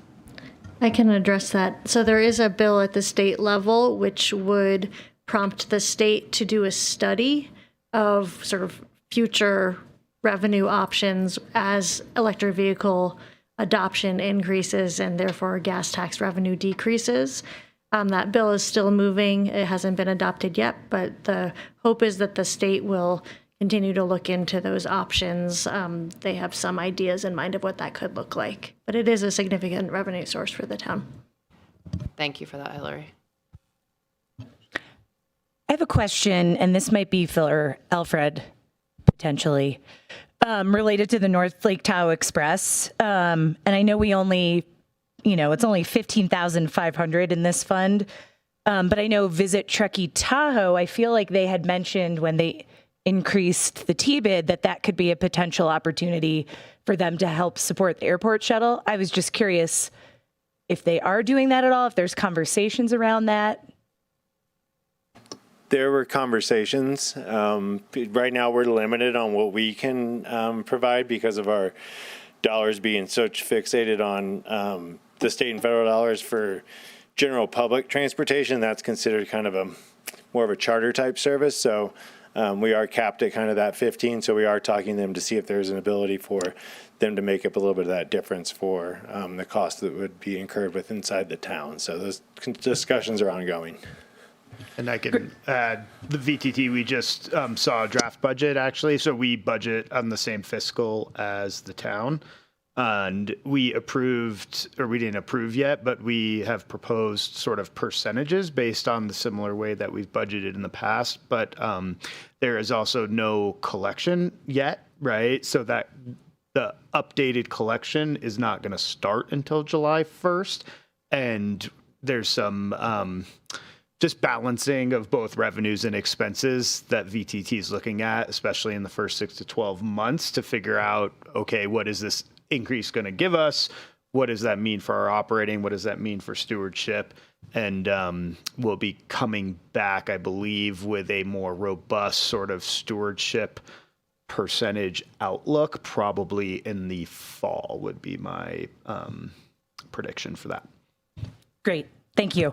Because I know at Good Morning Truckee, Alfred and Becky presented and both did a great job. So did the Reno Tahoe Airport. And I know you were there too, Mayor.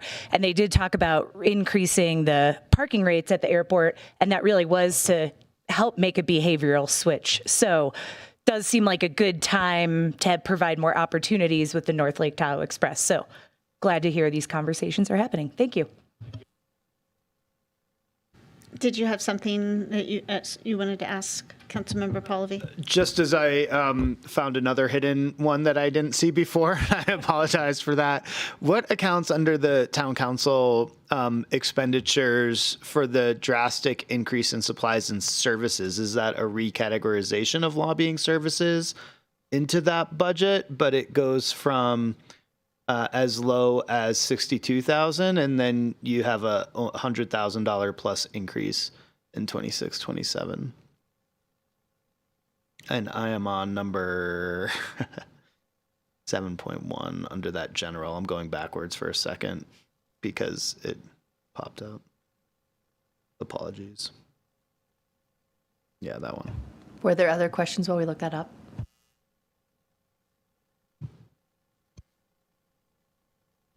No.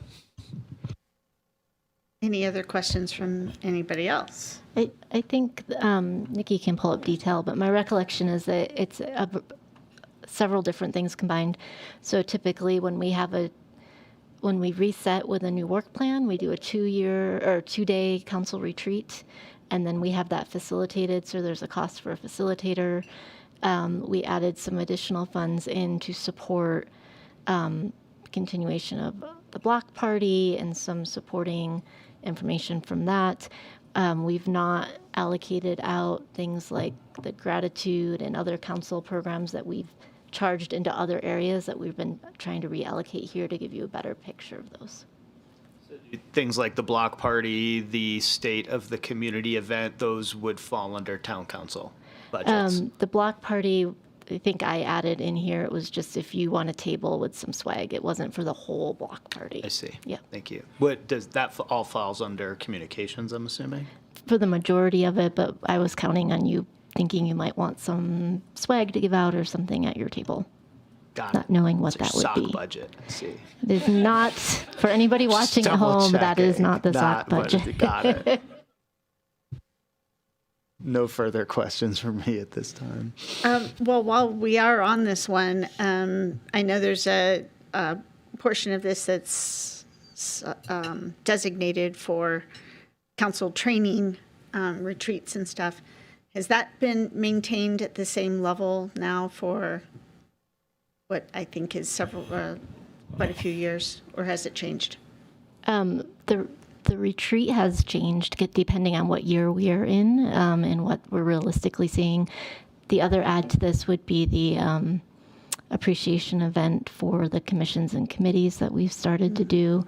The council budget item hasn't changed significantly to mention, but you also typically have not used all of your budget. So we generally have a flat amount that we budget for each of you. Some of you use it, some of it you don't, and then it just kind of has evened out. So we haven't seen a need to increase that.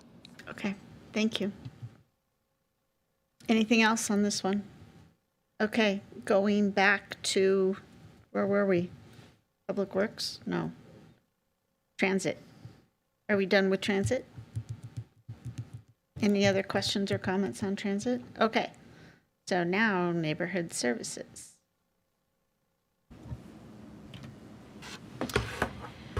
In neighborhood services, we have short-term rentals. There's $113,000 for the annual contract with GovOS, $17,000 for hotel auditing services, for their transient occupancy tax remittances, and $5,000 for data ticket, which assists the town with administrative citation appeal hearings.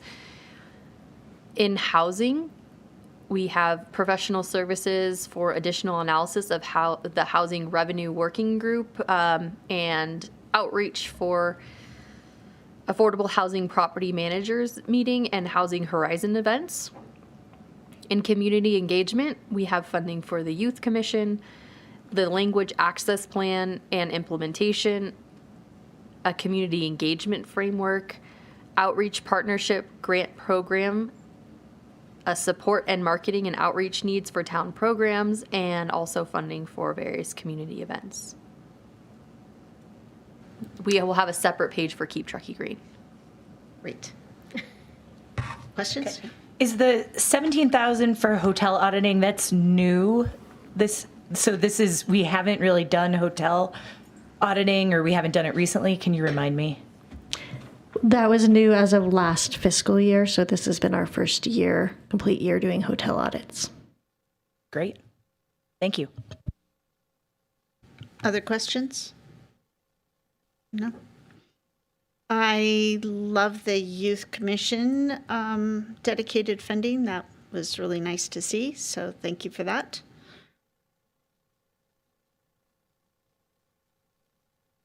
Okay, moving on.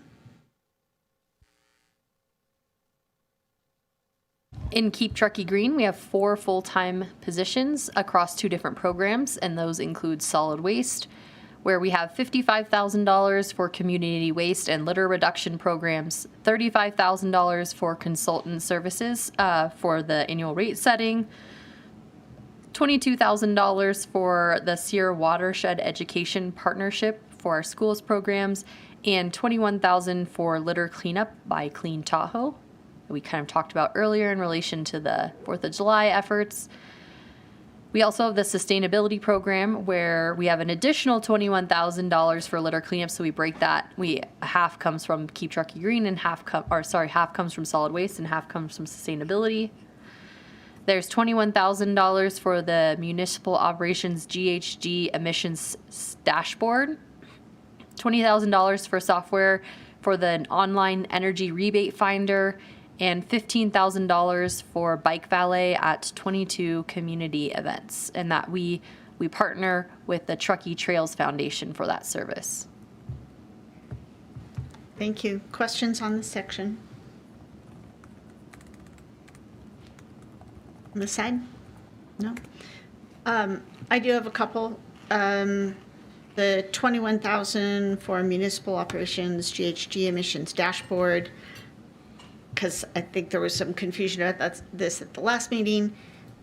Is that what we were informed will not be able to transfer to the .gov website? Hi, Erin. Hi, Mayor. So we have 2 dashboards currently on our site. The municipal operations GHG emission dashboard is not going away. That is already a third-party hosted dashboard, which is why we have this in the budget, and that will remain because it is already on a separate third-party hosted site. The dashboard that will not be able to transfer with our website migration is the one that's currently embedded in our keeptruckeegreen.org site. It's just our called our sustainability dashboard. It has a variety of sort of town-wide metrics, some of which are related to our programs and some of which are just general town-wide statistics that aren't necessarily tied to Keep Truckee Green. Okay, so when I go on keeptruckeegreen.org/measurable successes, is that this dashboard for $21,000? No, that is the sustainability dashboard. That's the one that's going cannot away. transfer. Yes. Yeah. Okay. And at this point, it's in the work plan that at some point we'll try to figure out how to bring it back, or? That is not currently in the work plan.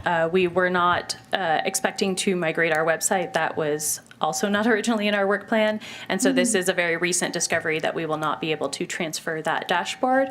So council will need to add that to the bike rack or our work plan, and if that's something you're interested in us redesigning. So this Thank you, Nikki.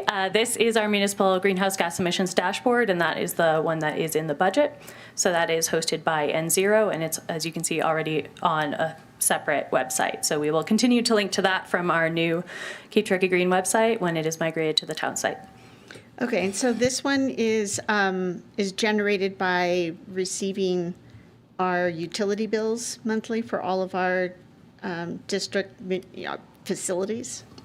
Correct. So it is automatically integrated with our utilities for both electricity and natural gas. They get that data directly from the utilities and input it into the dashboard. And then it also, we send them a monthly fleet fuels report that we pull from our spreadsheets, and then they enter that into this. So this is updated monthly, and it tracks both our facility energy use and our fleet fuel emissions. And that's not all of our municipal operations greenhouse gas emissions, but it's all of our scope 1 and 2. Does it do any, does it have any ability to slice and dice the data to understand kind of energy use index, things like that? Yes, Nikki, if you can scroll down a little bit on that page. Oh, sorry, actually, page. yes. So it does have a lot of dynamic tools that allow you to look at, so this is the monthly breakdown. You can look at it just by filter by facilities, by certain time periods. So there's some on the public dashboards, a lot of ability to sort of do some filtering. But it's restricted to just what's available on the bills. There's not interval data on this, correct? It does use interval data. Okay. So we control kind of to what granularity the public dashboard posts that. There's some limitations. If we go too granular, then you can't really zoom out to the monthly level. But on the back end, we can view that. Town staff can log in and see that down to the interval level. Okay, great. Just wanted to understand what we're getting for our $21,000. Thank you. Yes, so there are additional functionalities to town staff to be able to generate reports that are not necessarily part of the public dashboard. Okay, thank you very much. Also on the sustainability section that we're on here, this is the sustainability program, but then there's also the sustainability designation fund, which is separate, correct? Yeah, and that's what we're looking at, based on the calculation, a little over $400,000 towards that this for the future year. Much we're projecting to end? Is that what you're asking? Or how much? I saw the number $412,803 in the future budget. Is that the sustainability designation? That's what it was scroll under. up to the summary page and see what we can find here. Sorry, to think about was like, where can I see that? So we are projecting to add $412,000 for fiscal year 25-26. Great. Thank you. Those are all my questions. And there is a weird echo. If somebody leaves the microphone on, if there's too green, you get that echo, I think is what's happening.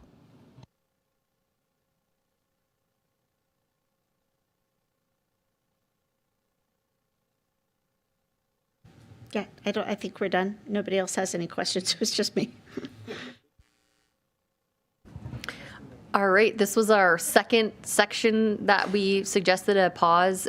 So if we wanted to do public comment before we launch into capital improvements, or we could launch and then do public comment later. I think that's a great idea. I'll just check in with fellow council members. Does anybody have anything else they want to add at this point? Or otherwise, I'll open it up to public comment at this.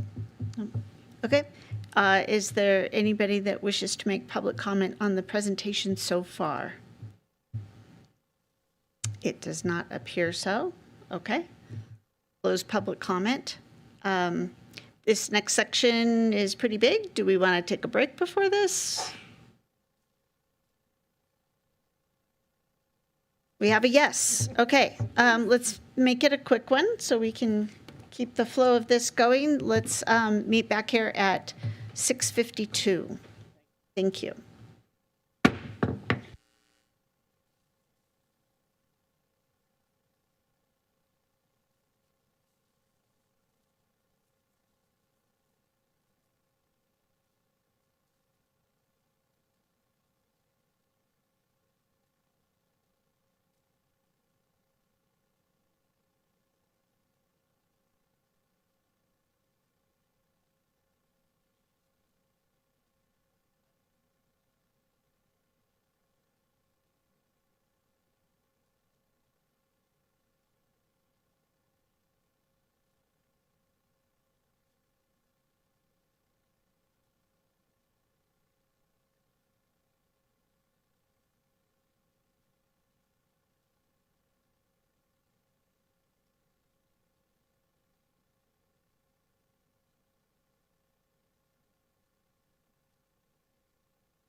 Okay, we'll bring this meeting back to order. Nikki, capital and projects. All right, so we did have a capital projects workshop in April, but we will go over them again. And just to start, this is spending by council priority. The largest section is infrastructure and community connectivity at 27.3 million. Those are kind of our high dollar value projects, including paving and drainage and new trails and larger infrastructure projects like the mobility hub. We also have 7 million in workforce housing. That includes all the programs that the housing division is running, including ADUs, down payment assistance, rooted renters, and community housing support. And we also have 5 million for emergency preparedness, 1.9 million in environmental sustainability, 540,000 in communication, and 180 in org assessment implementation. This is just the fiscal year 26-27 spending. There is 100K that's unfunded at this point, looking for a grant funding source. And here is our capital spending by funding source. The largest source for fiscal year 26-27 is the general fund at 14.1 million, and 9.9 million is coming from those special revenue tax funds, so Measure R, Measure V, Measure U, Measure K. And we have 7 million coming from grants for 26-27. Over the 5-year horizon, infrastructure and community connectivity, still our biggest category at 96 million.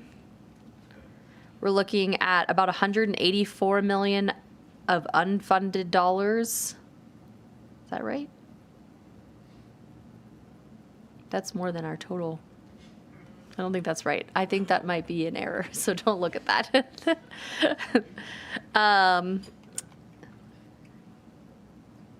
And here's the funding sources. So we have 30 million coming from the general fund over 5 years, 30 million coming from Measure V, 12 million coming from Measure R, Measure U.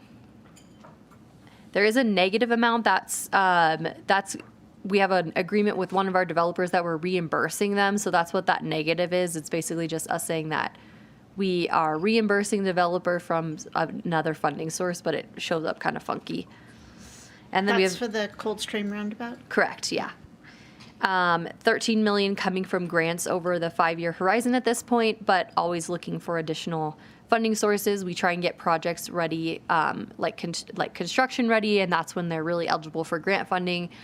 So the funding that's funded is usually to get it to that grant funding ready point. We wanted to highlight that we're proposing, we're asking council if we should add a new CIP for an exit 184 crosswalk. Caltrans programmed improvements in its fiscal year 26-27 budget with planned construction in 2027, and Caltrans requested $200,000 in local funding to tie in work for sidewalks within the town right of way and provide funding buffer for their small project. And local funding would help ensure it remains feasible.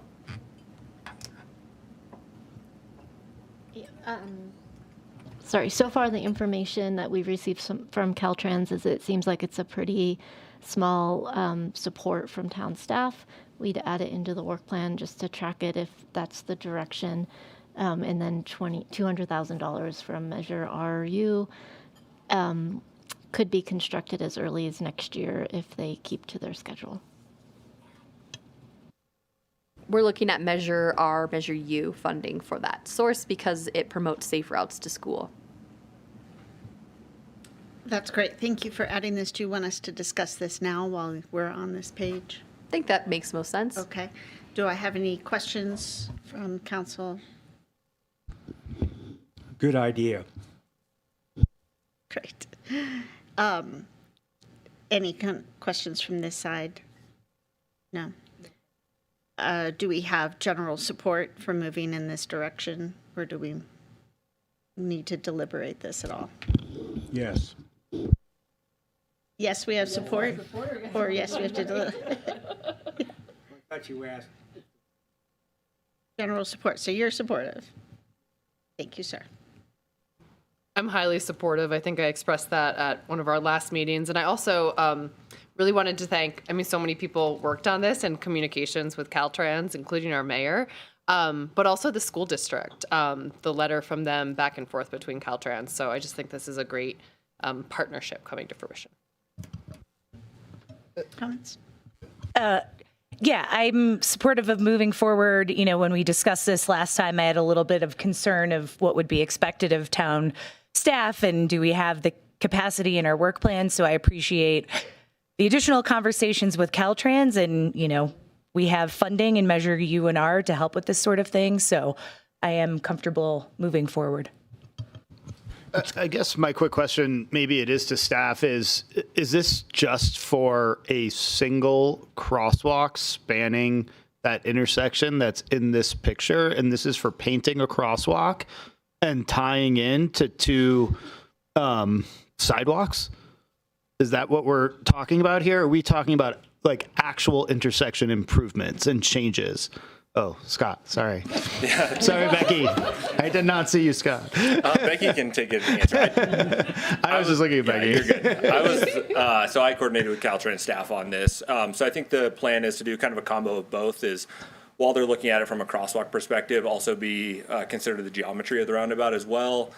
Make sure that the radii on both approaches are appropriate for the speeds that they're anticipating and the truck turning movements and that kind of stuff. So kind of a combo approach. So we're anticipating a new roundabout at that intersection funded by Caltrans, and we are only on the hook for $200,000 of a brand new roundabout that is nowhere in our CIPs up until today. That's not correct. Okay. Not a roundabout, just an intersection evaluation to see that specific leg of the intersection, how they can kind of set it up for the foreseeable future, make any improvements they deem necessary in addition to the crosswalk improvements. So we're basically paying $200,000 for a crosswalk.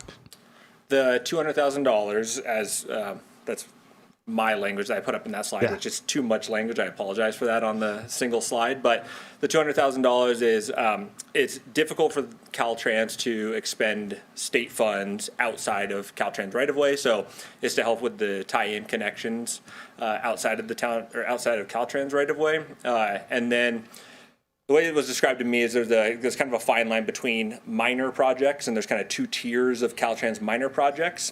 Both have like different time frames of how they can be implemented by Caltrans staff. The $200,000 is both for the tie-in connections and to ensure that it remains feasible in 2027, which is on the sooner end of, I think, when at least staff was anticipating it to occur. So I think it's an up to $200,000. I think we'd have to massage the reimbursement agreement with Caltrans to reflect whatever council decides tonight. So from a physical expectation perspective, we're getting a crosswalk potentially in the summer of 2027. That's physically what the community should expect out of this investment. The community.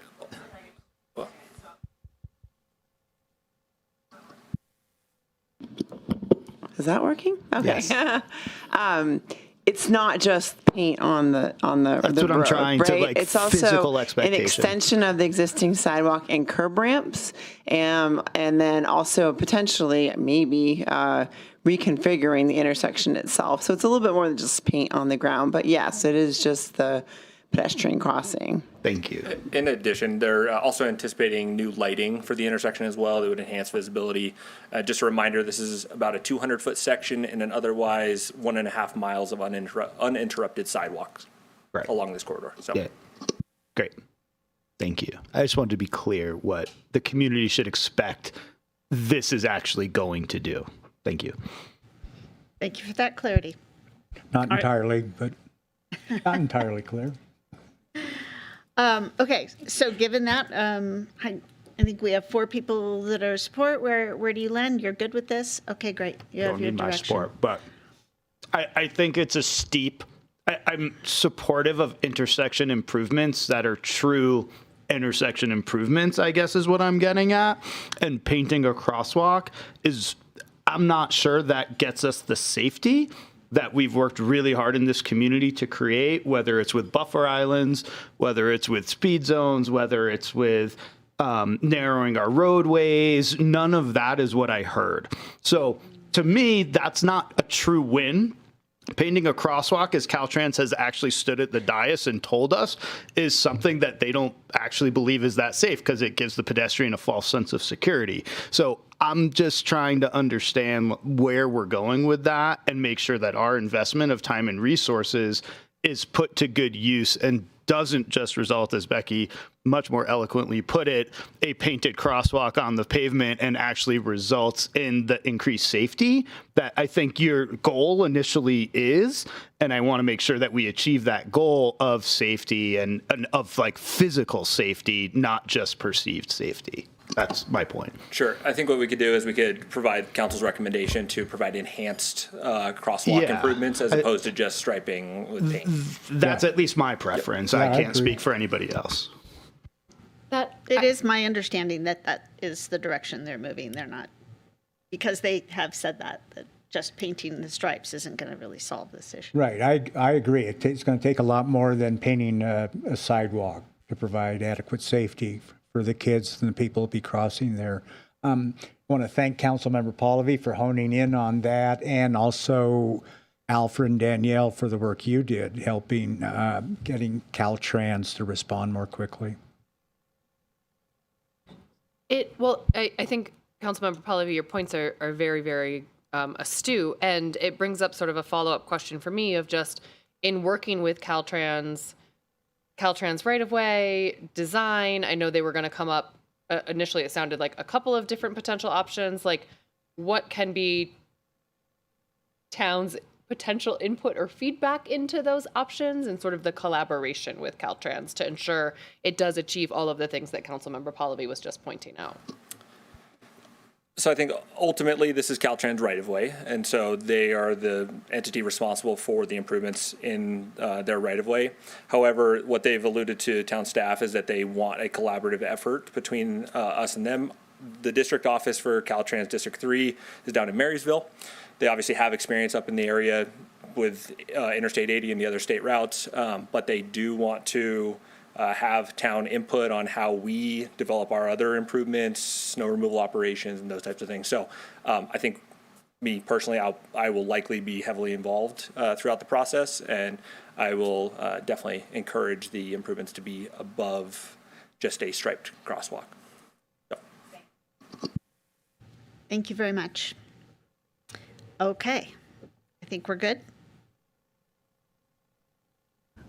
We also got an additional request to evaluate the Clean Up the Lake request for funding to support 3-year heavy lift project to remove litter from Donner Lake.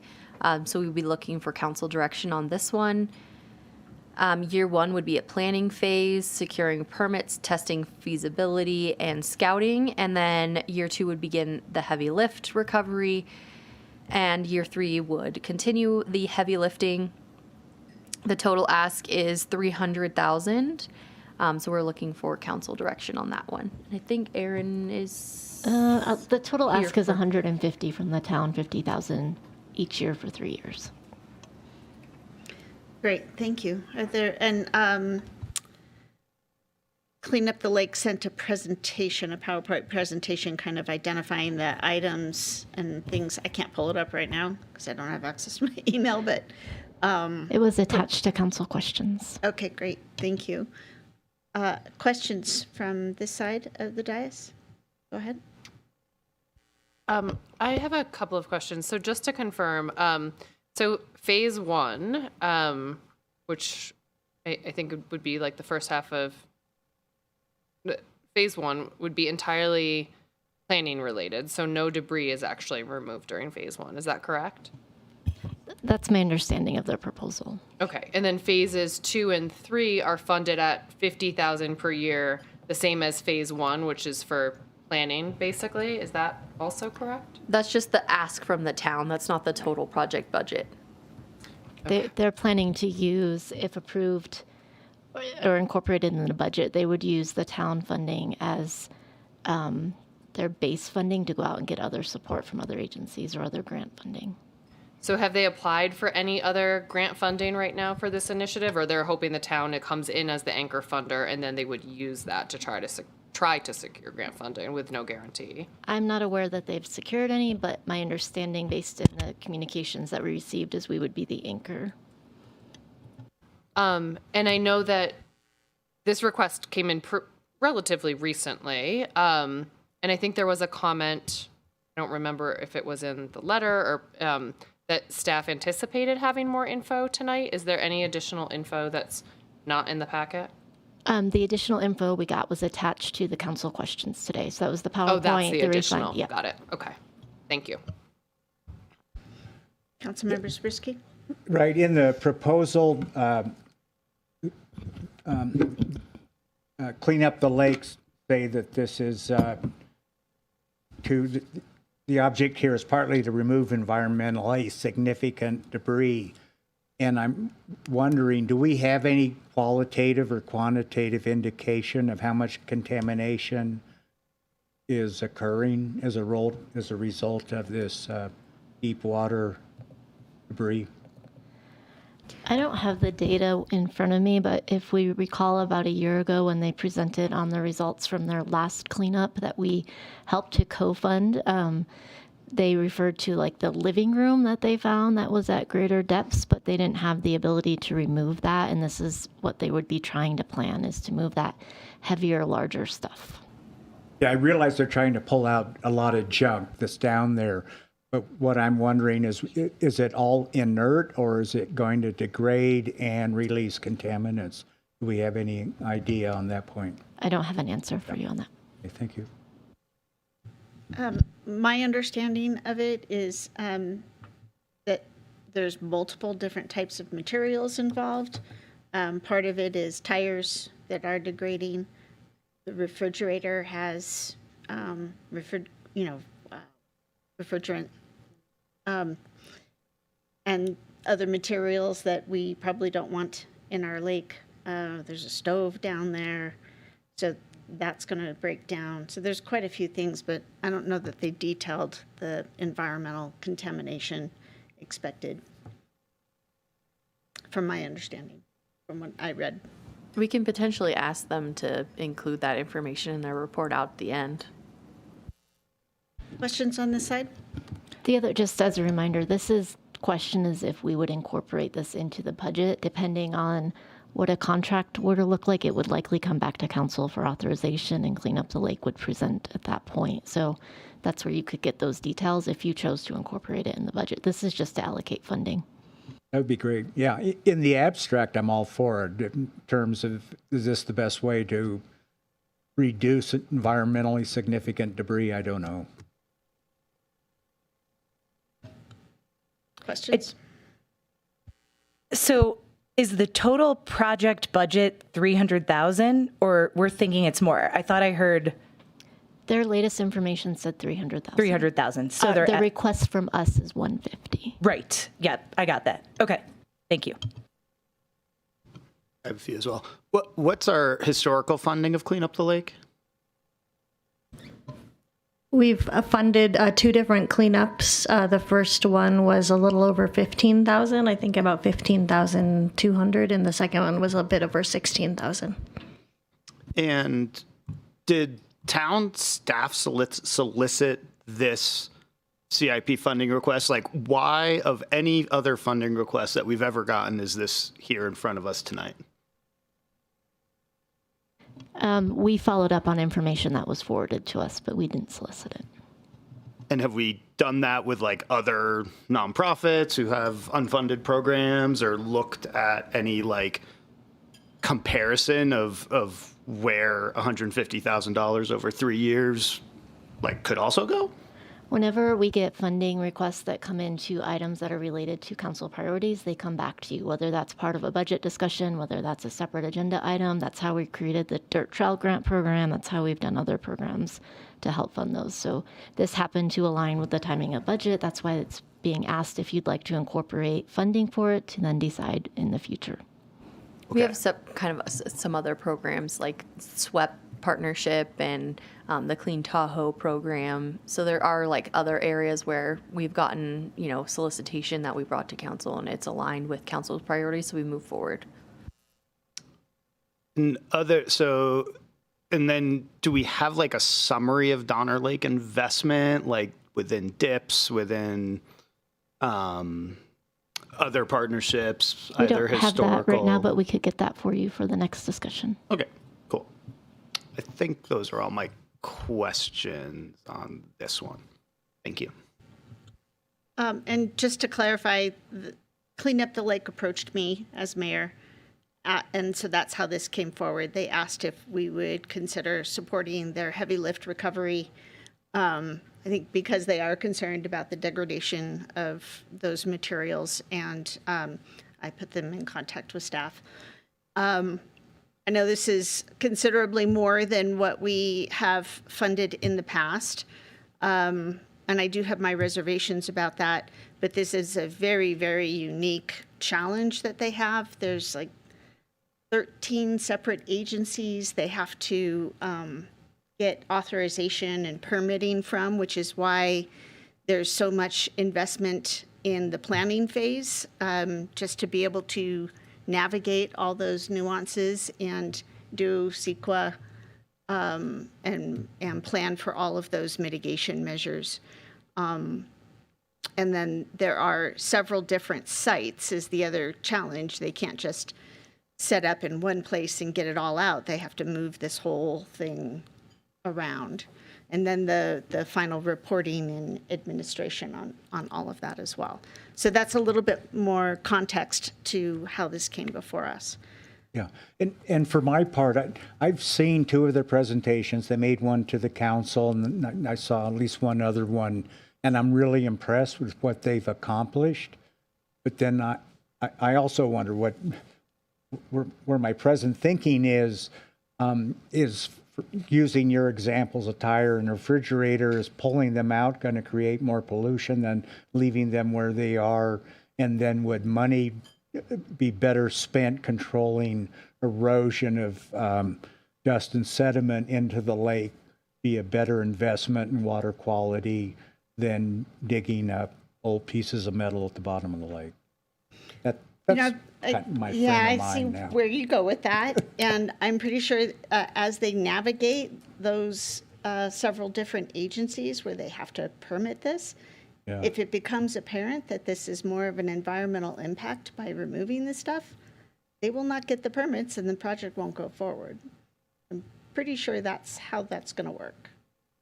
Okay. So I think it's, but we could certainly ask them to do that analysis if we engage in this contract.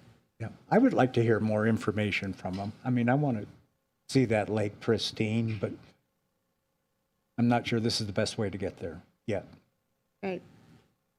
More to be investigated. Other comments? Go ahead. Yeah, I appreciate their efforts, and what they have done has been impressive, and it's great, the education aspect of it. I do have concerns that we're being asked, I asked the question in advance about other entities being a part of it, and I understand that maybe they would be able to leverage more dollars with town funding, but I guess, this is a lot more than we've been asked to in the past, so concerns over that. Similarly to you, Councilmember Pallavi, yes, it's a unique nonprofit that does great things, but there's a ton of unique nonprofits in our community that do great things. And so also somewhat unintended consequences. Are we opening the door now? We're getting unsolicited asks every year to be included in general fund. So also just the precedent setting of this whole process, I guess, not sure how I feel about it as well. So a little bit of concern.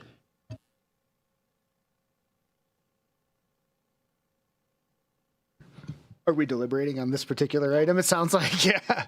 I think I echo kind of what the two who have come before me have said. Again, apologies. To me, it feels a little bit out of the blue coming to us right now. I think not only am I worried about precedent, I'm worried. I think what we've been trained to do up here through the budget process and through the work plan is understand our trade-offs and understand how to best spend tax dollars in the best interest of our constituents. And I don't have anything close to that ability to make that call on $150,000. You know, $15,000 is a much easier call to make on some of these past projects. And so to me, I'm not able to sort of make that calculated cost of, well, what else could we be doing? Could we be doing a more permanent restroom facilities along Donner Lake that don't require porta potties that are ugly and have to be serviced, you know, multiple times a year? Like, are there other more effective means for continuing to improve the health of Donner Lake? And is this the best bang for our buck, as Councilmember Zabriskie sort of stated? So I'm against this. I'm not really even willing to continue considering it, because I just simply, not only do I not have enough information about this project, I don't have enough information about what else we would be trading off, whether it's staff or other resources. And then whoever just said they need 13 separate agencies to get planning and funding, that was you, Mayor. I mean, that right there is like almost an immediate no for me. Like, we have enough trouble navigating 2 or 3 districts in our jurisdiction that we have personal relationships with, and we're looking at 13 separate agencies to get approvals from. I think those 13 separate agencies. That's not us. Like, that's I agree. them, We're not even one right? of those agencies. That's the problem. That's my concern is, you know, we're sort of funding, especially this planning phase, with such little outcome, as Vice Mayor Henderson is always beating into our brains. Like, what's the outcome here? Maybe if they got those 13 separate agencies approvals and then they come back to us for $100,000, I'd be significantly more in favor of something like this. But on its surface, without understanding the true trade-offs, it's hard for me to support this. Okay. Well, I want to first start by saying that I support the mission of clean up the lake. The work they've done over Donner Lake in the past few years really has been quite remarkable, and all these heavy lift targets sitting on the lake bed, it's not something that we can ignore. I think Councilmember Zabriskie brought up a great point, though, in that, which I hope they would address as part of phase 1. It talks about a heavy lift prioritization and risk assessment matrix. I hope that might be part of it, because your point was, again, just really wonderful. So sort of given some unknowns related to this, I don't feel comfortable either committing a full $150,000 from our general fund tonight without a clearer picture of what outcomes we're actually getting, and importantly, the co-funding strategy. I'd really love to hope that they will go out and get additional funding with an anchor funder, but the reality is that we're in a really tight budget in a lot of ways right now, whether it's federal resources, state resources, et cetera. So what I would be supportive of is some type of potentially a phased commitment, you know, perhaps to fund just the phase 1 to get some of the data and analysis that we need to make some decisions about future investments in it. With a condition that they also return to council with a demonstrated grant or cost sharing plan before we dedicated any additional funding. I would entertain that. I'm not going to entertain the full funding request tonight either. Okay, thank you.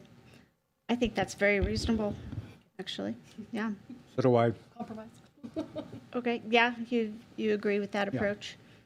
Their first grant the first year's request for $50,000 and have them come back with more clarity on some of these answers or questions. Well, so that's a clarifying question for me. Is the requesting $150,000? Is it $50,000 equally across each of those 3 years? Because I also would sort of imagine the budget for the project, which I don't think we have. Do we have the full project budget? It's going to be heavier in years 2 and 3 than in year 1, I would imagine. like doing the actual implementation work? So you're all having a really great conversation, but you're much farther into the project than, like, so for example, we put aside, I think it's $20,000 to support DIPS or $200,000 to support DIPS, but we don't necessarily know what that project is at the time being. So we are you're setting aside potentially setting aside X amount of dollars, and we would go back, we'd have to do a contract. We don't have enough to even do that with this information. So this is all feeding, if you want us to incorporate some funding, what you would like to see come back in terms of a contract. So this is us just saying, set this aside, and then we still have the opportunity to review the proposed contract, the metrics that they're going to use to show what we're getting for this, and answer some of these other questions as part of that agenda item and discussion. Correct. Typically, if it's under 50,000, we wouldn't be required to come back to council, but given that we're so unclear what this is, we would put it back onto a discussion item. So we're out over our skis, is what you're saying. I don't think we can give you adequate answers to answer any of these questions because we don't have that yet. We're not at that phase. It's very similar. I think supporting the Donner Lake Stewardship Group is a great example where you've set aside some money to support their projects. When we get projects from them, requests, we come back and say, this is what they'd like to do. You've set aside this money. Do you want to allocate it towards that? Great. So set aside, not necessarily committed until we have more information on the project specifically. I would say not even more information. You will approve whatever project. And if you don't approve a project, the money goes into the surplus that Mr. Zabriskie pointed out, shows up at the end of the year.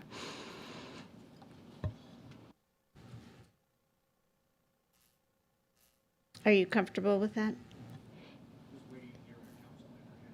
Oh, your mic is on. I would say, well, since we're having mic issues there, if you're considering including anything in 26, 27, and you would like to message to the group at Clean Up the Lake that it's less than a $50,000 ask, you could say, I'm willing to allocate $20,000. I'm willing to allocate $5,000 and come back with, like, if you gave us some framework that we could go back and say, this is potentially what's on the table, but we would like more information to see what you can do with this or what your other funding plan is. Yeah, it's an up to. Can I add something? I guess I have a question for you, for the rest of council members. Like we have a whole bike rack of stuff. We have all sorts of unfunded things. We have a closed session coming up. We have facility needs. We have just a lot of stuff that we're already both committed to and planning for, and have horizons where we're running our budgets low. And I guess in isolation, to me, this just doesn't fit how and what we're doing. Like, can I, again, $10,000 to tell us, is there anything mission critical that needs to come up in the next 5 years? Like, could I get behind something like that? Maybe. But then we also just sat here and we pulled something from consent about human waste going into the lake that we don't have a solution for. And we're sitting here staring at a budget request for $150,000. So I'm just trying to understand better, like, how you guys are balancing that when I see more immediate needs with significant resource requests that just haven't had a path to come to us. I think that's the other piece of this that is not sitting so well with me, is the path to get on a slide. How do they got a path to get on a slide because they talked to the mayor? I have a feeling if other people knew they could talk to the mayor and have a path to get on a slide, that might continue, right? So it speaks to the president. So I'm just trying to get a better idea of like we kind of got away from this. I feel like we got away from sort of like individual requests and have turned to more of like, this is our work plan. This is what we follow. These are the things we do. Now, this would be under DIPS to me. Like, if we want to fund something like this and we have $200,000 allocated to DIPS, great. Let's use that money and DIPS will tell us the best way to invest that $200,000 rather than a standalone budget item. So that's the only reason why I'm questioning this entire process right now. And I just want to remind you that I think this is a little bit different than just somebody showing up out of the blue, because we have funded this in the past, and it's a project that we supported, and it's unfinished. They weren't able to finish the project because there was so much stuff in there. So I think there was a clear path for why it shows up. Okay, where are we on this side? I think, yes, you're right? Like multiple things can be right at the same time. It's like, you're right. We don't have necessarily a formal process or like an evaluation matrix for how we evaluate these things, right? Like, what is our return on investment on all of these different things, and being able to sort of benchmark them against each other. I think, as Jen mentioned, we do have a lot of examples of when things have come up. Of course, we have our work plan. It can be true that we have our work plan and additional like initiatives or opportunities arise, right? But I also agree with you. Jen, I think, made some comments on, some of the different examples we have of this. I mean, that's how the Dirt Trail Grant Program started. I mean, the library has come to us multiple times for funding, right? So we do have, I think, a lot of these different types of examples. And what I'm almost hearing is, like, we need a better framework for evaluating them, so it doesn't feel necessarily one-off. Am I hearing you? I think right that's part on of it. Yeah, I think that's part of it. I also think that there's a forum for Donner Lake investment, and that hasn't come forward with a priority list. So I don't, to Councilmember Zabriskie, I don't know what we should be prioritizing. Is it human waste? Is it things underwater? Is it sediment? What is the investment priority for Donner Lake? And we are already funding and part of a group that is putting that together. And so until we have that, why would we further invest? Because that's exactly what DIPS was created to do, I thought. I think Becky, that's the you're our framework. representative on DIPS, is that correct? So the Donner Lake, the plan that was developed, our DIPS group has reconvened. There was a bit of pause. And one of the first things that we're going to be doing is trying to look at the different projects that were identified in the existing plan, see if there's new ones, and trying to prioritize them as a group. We're supposed to meet with the Watershed Council later this week. We might get an update on where the status. I'm not sure how long that's going to take. It's a large group. It's a lot of projects to prioritize. So, but yes, that is something that we're working on. This is not on that project list. I don't believe that one. This one is specifically on there. No. I think it is either.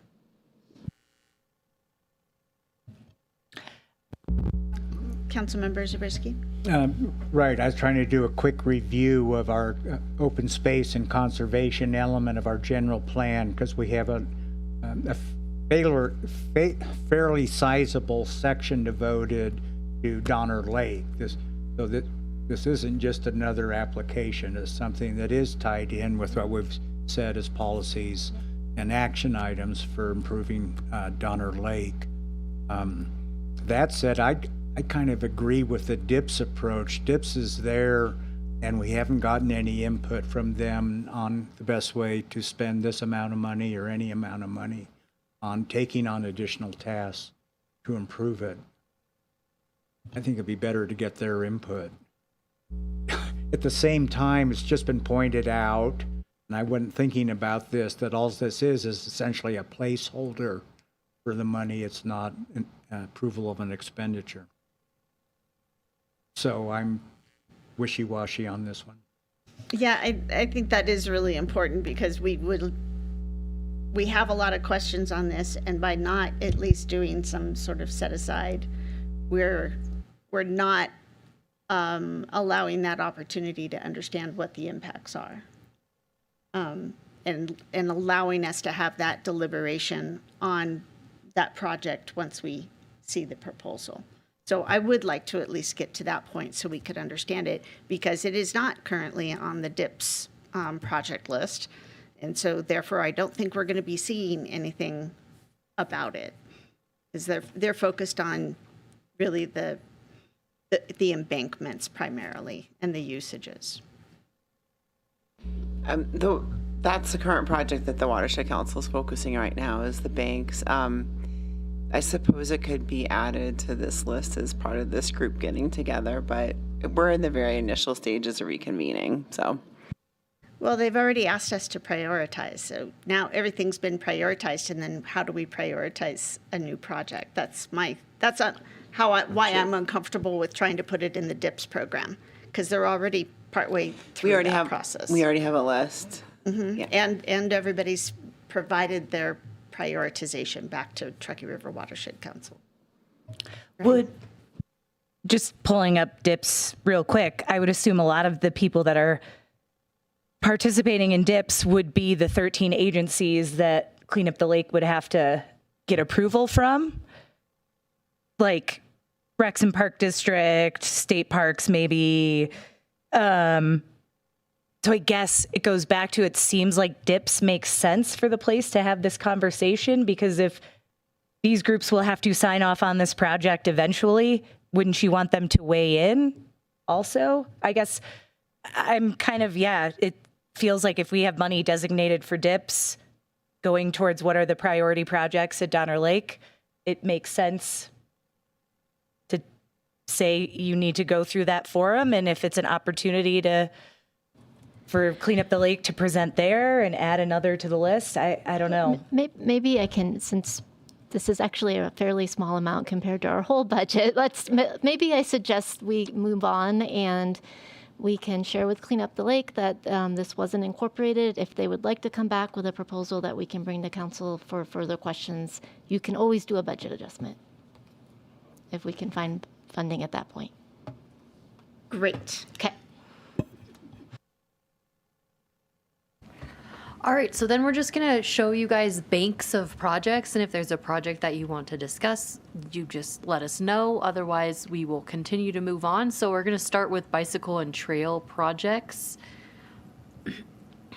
Let us know if there's any that you want to discuss or debate or question. I do.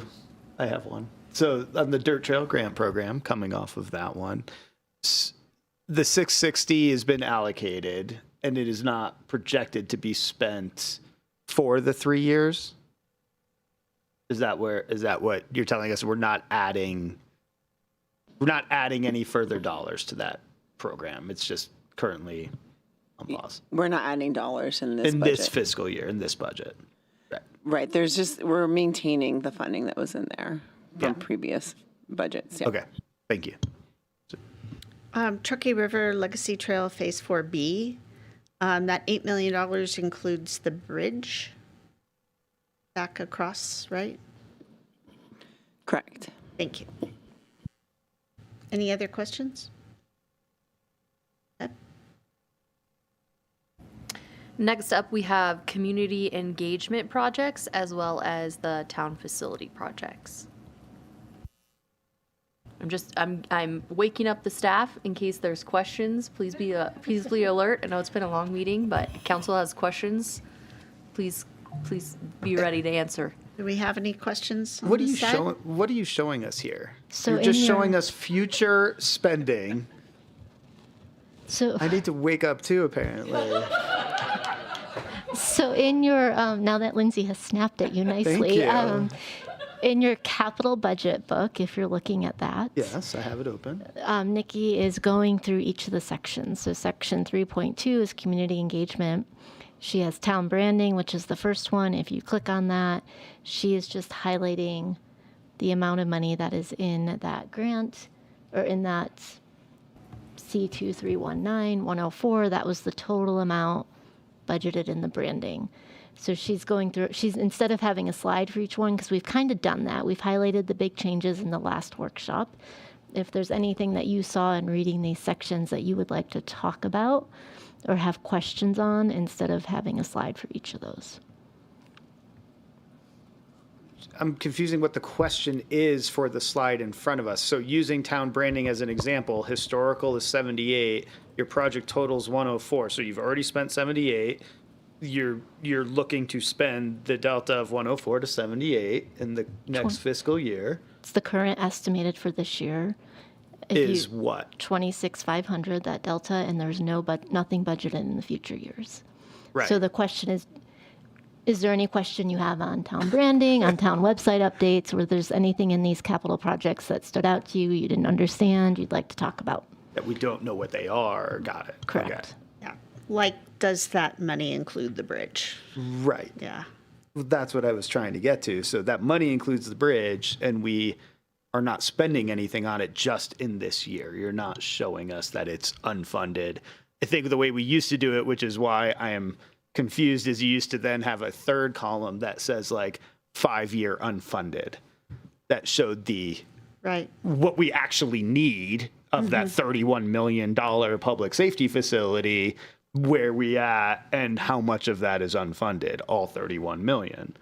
I think we were thinking that we went over the unfunded amounts at the May meeting, so we didn't necessarily represent them here.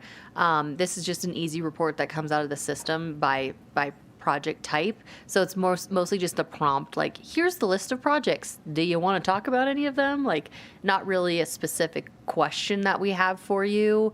I think we were hoping that council was able to use the budget book to kind of dig in deep if there were certain things that you were specifically interested in, and then this is just like prompting you, like reminding you about the projects that were there. So then if you did have a project that you wanted to talk to us about, that you would be reminded to bring it up. Got it.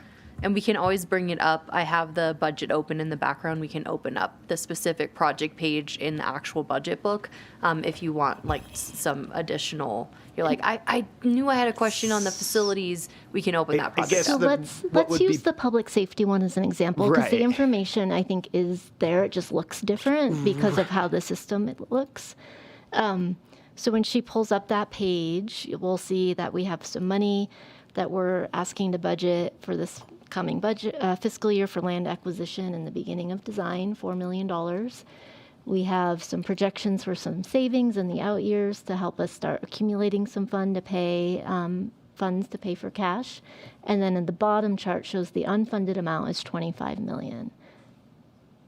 I think that's like what I was trying to get at, was this slide, but we just needed one more column with unfunded amount in order to talk about it, at least for me. On our chart. I got it. Yes, Okay. it was just an incomplete, that slide I was just struggling to understand what the actual question you were asking us was. Yes, okay. I don't have any further questions. I just see a lot of unfunded big numbers. That's what I see. Did you have questions on this side? Okay. Go ahead. I'm just making a note so we remember for next year.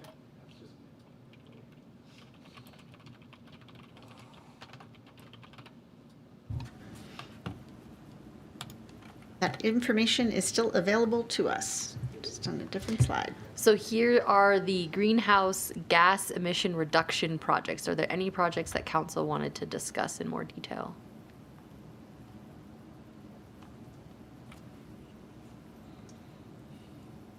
We said we're retiring the wood stove replacement program, right? At one of our last budget discussions. That's correct.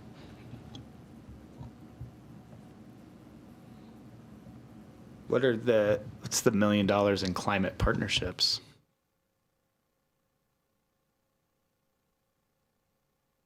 That is your collection of partnerships, and I misspoke earlier. We only have $15,000 allocated for the Donner Lake Stewardship, but that's the bank restoration project, CTA membership. The list is on the screen for you.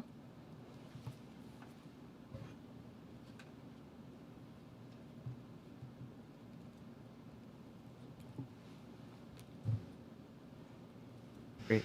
The Green Business Certification Program we're phasing out, and it's being replaced with what again? A business sustainability grant program. So it will still provide support to businesses, but towards the goal of supporting their sustainability initiatives of choice versus working towards a certification that we have not found to be successful. Okay, and Donner Lake Stewardship, that's DIPS, and it's only funded for the next 2 years at this time? Yes, that funding request is specifically for water quality monitoring that was requested through DIPS. And then we have a separate line item for Donner Lake bank restoration support through DIPS as well. Yes, I see that at the top. Okay, thank you. Any other questions? Okay. Any other greenhouse gas projects that we wanted to discuss? The SB 1383 grant, that's, we're paying that money out. That's not a grant to us, right? That's to help businesses divert their food waste. Hello. That is a grant to us from CalRecycle, and that we wrapped that up earlier this fiscal year. So we've now spent down the full $75,000. Great, thank you. Any other questions? Okay. Can you show how the rest of the dark sky money would be spent?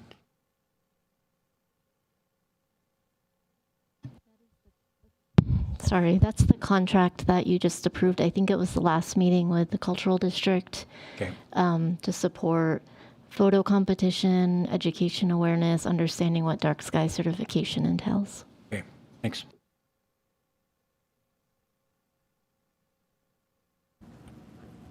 Going once. Going twice. Okay. Moving on to housing projects. Were there any housing projects that we wanted to discuss?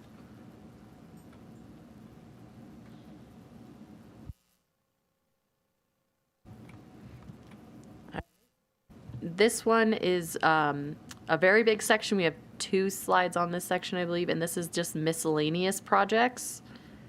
Were there any miscellaneous projects that you wanted to discuss? So you did put in the navigation center into the future budget. There's no funding for it in the future years. It would come back as a budget adjustment if it's deemed successful and we're moving forward, and there's a funding request. When we approved it last year, we said one-time funding. Right. So until we evaluate the success of the program and if we receive a funding request, then it would come back. Total project includes estimated actuals, where historicals doesn't include estimated actuals. So the 360 is coming out of fiscal year 25-26. Okay. Other questions on this side? Okay. Oh, I misspoke. Now we're moving on to pavement maintenance projects. Were there any pavement maintenance projects that we wanted to discuss? All right, now we'll move. I have a really detailed question that it's more functional than budgetary. Is that an offline question? Give it a shot. It has to do with the budget though, because in some of the work that I've been doing over the past 2 weeks, I've gotten way more information on paving and drainage than I actually thought possible. And we've had some very significant comments coming from some of our contractors. I've passed some of them on to you in terms of overlaying versus grinding versus how we even contracted this year's. I guess for budget purposes, does this just assume like status quo, no change to anything in terms of like how we actually treat our roads? Or like is some of this feedback from the contractors who are doing this work like not deemed accurate, for best practices? Because I think there's some cost implications to the way that we do our paving and drainage work is what I've come to learn. Yes. So these are, aside from this year's paving and drainage project, These are planning level numbers. Every year that we do a paving and drainage project, we take information from the year before, we adjust, we make very specific, we adjust. Like for next year, we might split it up into more than one contract from some of the feedback we've gotten from contractors. We evaluate the success of the previous projects and said, oh, well, we did a 2-inch overlay there. Maybe we should, was that successful or not? So to answer your question, these are planning level budget numbers, but we will assess it every year. We spend a lot of time over the winter planning these projects and taking into account changes or feedback that we get from contractors. Yeah, great. I'm comfortable with that. I was just interested, so thank you. Other questions? Moving on. Next, we have roadway and water quality improvement projects, as well as roundabout and intersection projects.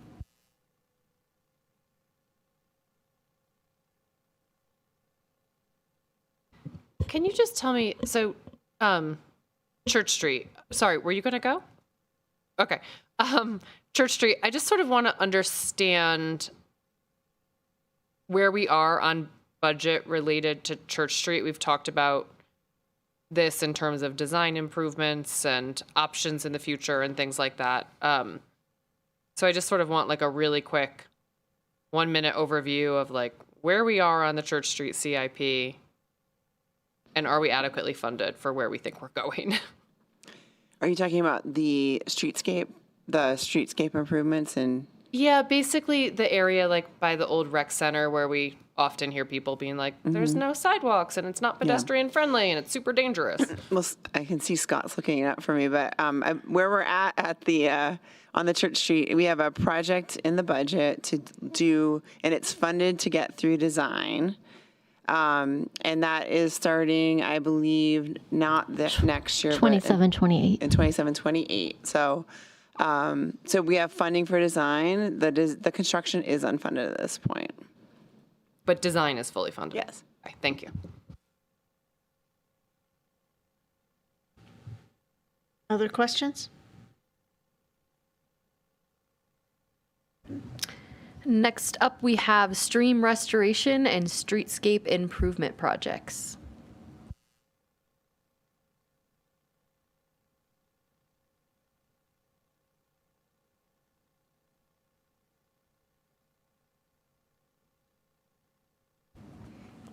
Okay, and then we have studies and plan updates.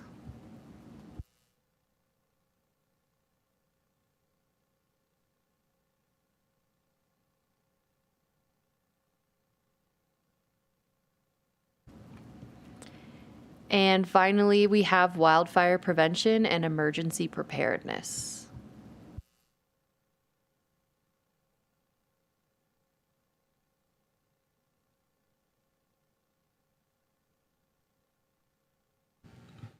So we're going to get back into an annual roadway vegetation management project starting in 2027. So we do have an annual project planned. This year's project was planned in partnership with the county for the grant funding that they had received. Unfortunately, there were some delays with that, so they weren't able to move forward with it this year, and it was too late for us to plan a project. But we have other projects planned in the out years. Great. Any other questions on this? Okay, moving on.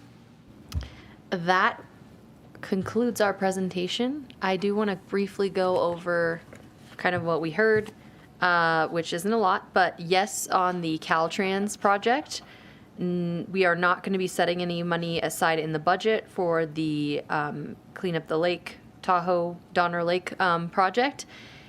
And at the next work plan review, do we want to add a potential project to the bike rack for random funding request matrix? We will love it. Why don't we reserve that conversation for the next work plan update, and you're welcome to add it then. You can all noodle on it at that point. And I guess maybe in part of your discussion deliberations, I think I think we thought we had highlighted the major changes in the capital project during the April workshop, but it seems like maybe there was some interest for more in these slides than we gave you. So I guess it would be helpful to know if you'd like to have more of a conversation at the June adoption discussion or not. Because I think some of you are shaking you were fine with this, but some of you wanted more. So would love some direction. I think before we get into any more deliberation on this, I'd like to open it up to public comment, since we do have some people here, and I'd love to hear from them, and then we can come back and make any final determinations or decisions, if that works. If they've lasted this long, I think we should let them speak. What? Why not? Why right? Okay. Opening public comment, if anybody's interested, and please come forward. You have 3 minutes. You want to draw straws? You're both good? Okay. I do want to recognize or acknowledge the letter that you sent in, and thank you very much. It's I understand we're going to get a TSSA fund update at the next meeting, so we could probably have a more in-depth conversation about the details of this letter at that time. Correct? Okay. Tahoe Donner. Tahoe Donner Just for the TTSA. record, yeah. Yes. Thank you very much for those listening at home. Okay. Any further general comments or deliberative discussions on the budget? And you could include, if you want slides to look different. We did take note, and for next year, we will try and include the unfunded amounts and maybe a clear definition of what's like fiscal year 25, 26, or like the current year estimated actuals and budget amounts. Okay. There are 3 things I want to throw out for improved clarity. One is we already do state that we budget conservatively, but I think it would be helpful for council members and the public to also state the financial impact of that conservative approach, which is to say it's pointing out what the difference has historically been between what we project and what actually occurs. So I'm talking about the net revenue of $5 million in recent years, some way so someone understands that we usually end up with net revenues above what we've projected. And sure, once in a great while, we fall below. I just think that'd be helpful. The second thing is that it'd be good to state that these fourth-year projections on cash available turn out to be underestimates when you get to that actual year, to have language to that effect so people don't take that projection, that they take that projection with a grain of salt, realizing that it typically understates what reality is. And then the third thing is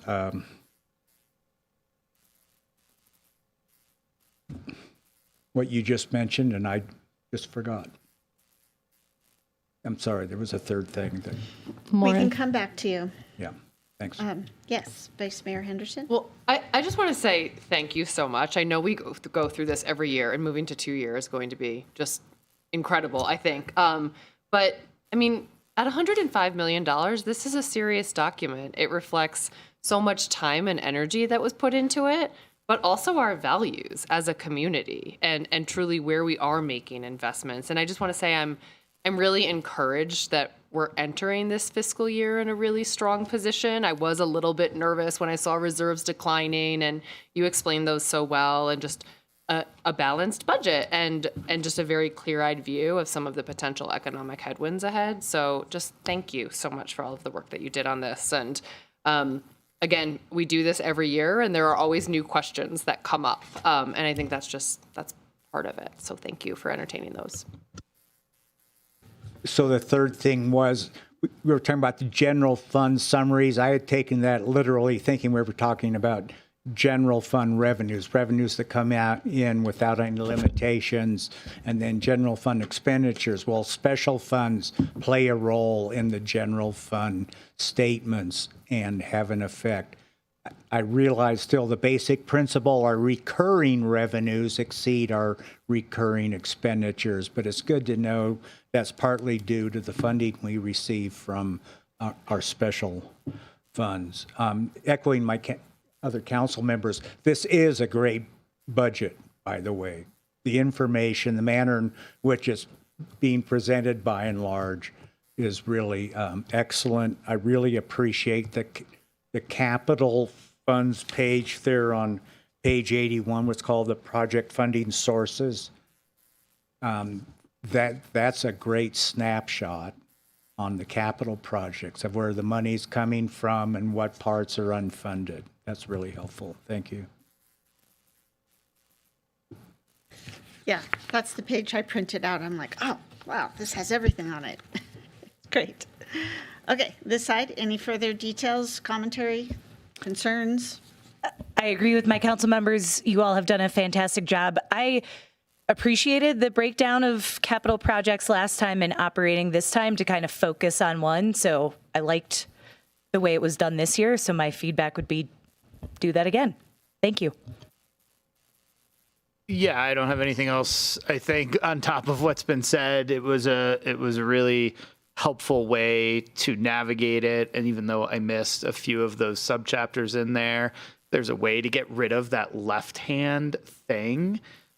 That's a software. So like right now where it says town clerk, like why can't you get rid of everything below that? No, like so you could see it. That's what was like, that's why I didn't note it. No, like even that whole pane, that whole left-hand pane. No, I'll tell you after. But it's just a way that I was looking at it. I do think one thing, I think you caught one thing that, yeah, like that whole wasted space right there. Yeah, like that was driving me crazy because that's why apparently I think I missed a few of the subpages over there. But regardless of that, I think the one piece of the puzzle that we've talked about and has also kept this council extremely fiscally conservative over time are some of those like really long range projects that we know are out there. You know, we're having closed session on certain things. We have huge facility, line items in there. And I at least feel like in a few historical budget meetings, we've had an opportunity to just really reflect on what it's going to take to get there to some of those dollar amounts, what it's going to take to achieve that vision, what kinds of things we should be thinking about, whether it's at an investment level, on a bonding level, on a future financing level, and how the CIPs really stack on each other. And that to me was the only thing missing from the process that the past two meetings have given us, but they were extremely well supported for the current. And I think for that 5-year planning horizon, just looking out a little bit further and seeing what those might look like is something that I've appreciated in past budget meetings. Other than that, I think you captured at least our summaries really well. It's an amazing document. It's out. It's done really well. And thanks staff for putting up with us and listening to us debate about $50,000 on cleaning up Donner Lake for 30 minutes extra that, none of you put in there. So we appreciate you for being here. Yeah, I support everything that everybody else has said, that this is a very manageable, very navigatable document that I look forward to being able to go back to more easily than our past budgets to find things. So I'm very excited about that. This also really provides that big picture, recognizing how many different funding sources we are benefiting from and how we prioritize those for the community. Like Vice Mayor Henderson said, it really does demonstrate our priorities, and that is a direct relationship and feedback from our community and what's important to them, what's captured in our general plan, what's captured in our capital investment projects, and how we navigate all of those things coming together. And town staff, you're just amazing how you have created a document that is so navigatable and understandable, even though we have all these different really challenging funding sources and expenses and transfers in and transfers out. And yeah, so thank you so much. Great work, all of you. Anything else? Okay, we will move on to council reports. Who would like to go first? I'm ready. So I attended our first ever State of the Community. So just congratulations to everyone who participated in that, including all of our partners. Then I was in Seattle for 3 days. I went up there to give a half-day workshop on innovation to implementation. Basically, how do you unlock innovation and creativity and then move to implementation? Because we don't lack for good ideas, but we often, not we Truckee, but often they stall in their implementation. And then I also was invited to sit on a panel to talk about local government and energy and how do you actually get energy and climate projects through. So I talked about specific examples from our work right here, our climate action plan and what it took to get that through, compromises and stakeholder engagement we've worked through, where we've been successful, why things stall. And it was just really wonderful because there were folks from other local and state government agencies, energy advocacy organizations, and utilities as well. I flew back at 11 at night to make my LAFCO meeting at 9 o'clock the next morning down in Nevada City, where we consolidated the Nevada County Consolidated Fire District and Overhill Fire Districts, which is a really big deal. And if you'll remember, back in March, I reported that we had just consolidated Penn Valley Fire District and Rough and Ready Fire Protection District. And I was just really impressed how Nevada County Consolidated and Overhill, I mean, they've worked together for a long time to bring this to fruition. And they came up to the podium to make public comments and talked about the importance of realizing efficiencies. And their fire chiefs and board talked about like finding those efficiencies and doing that and consolidating together and finding those efficiencies means more funding can actually go into services on the ground. So more staffing on fire engines, better response times to emergency calls. So it was just really, really impressive to see two organizations partner in that way.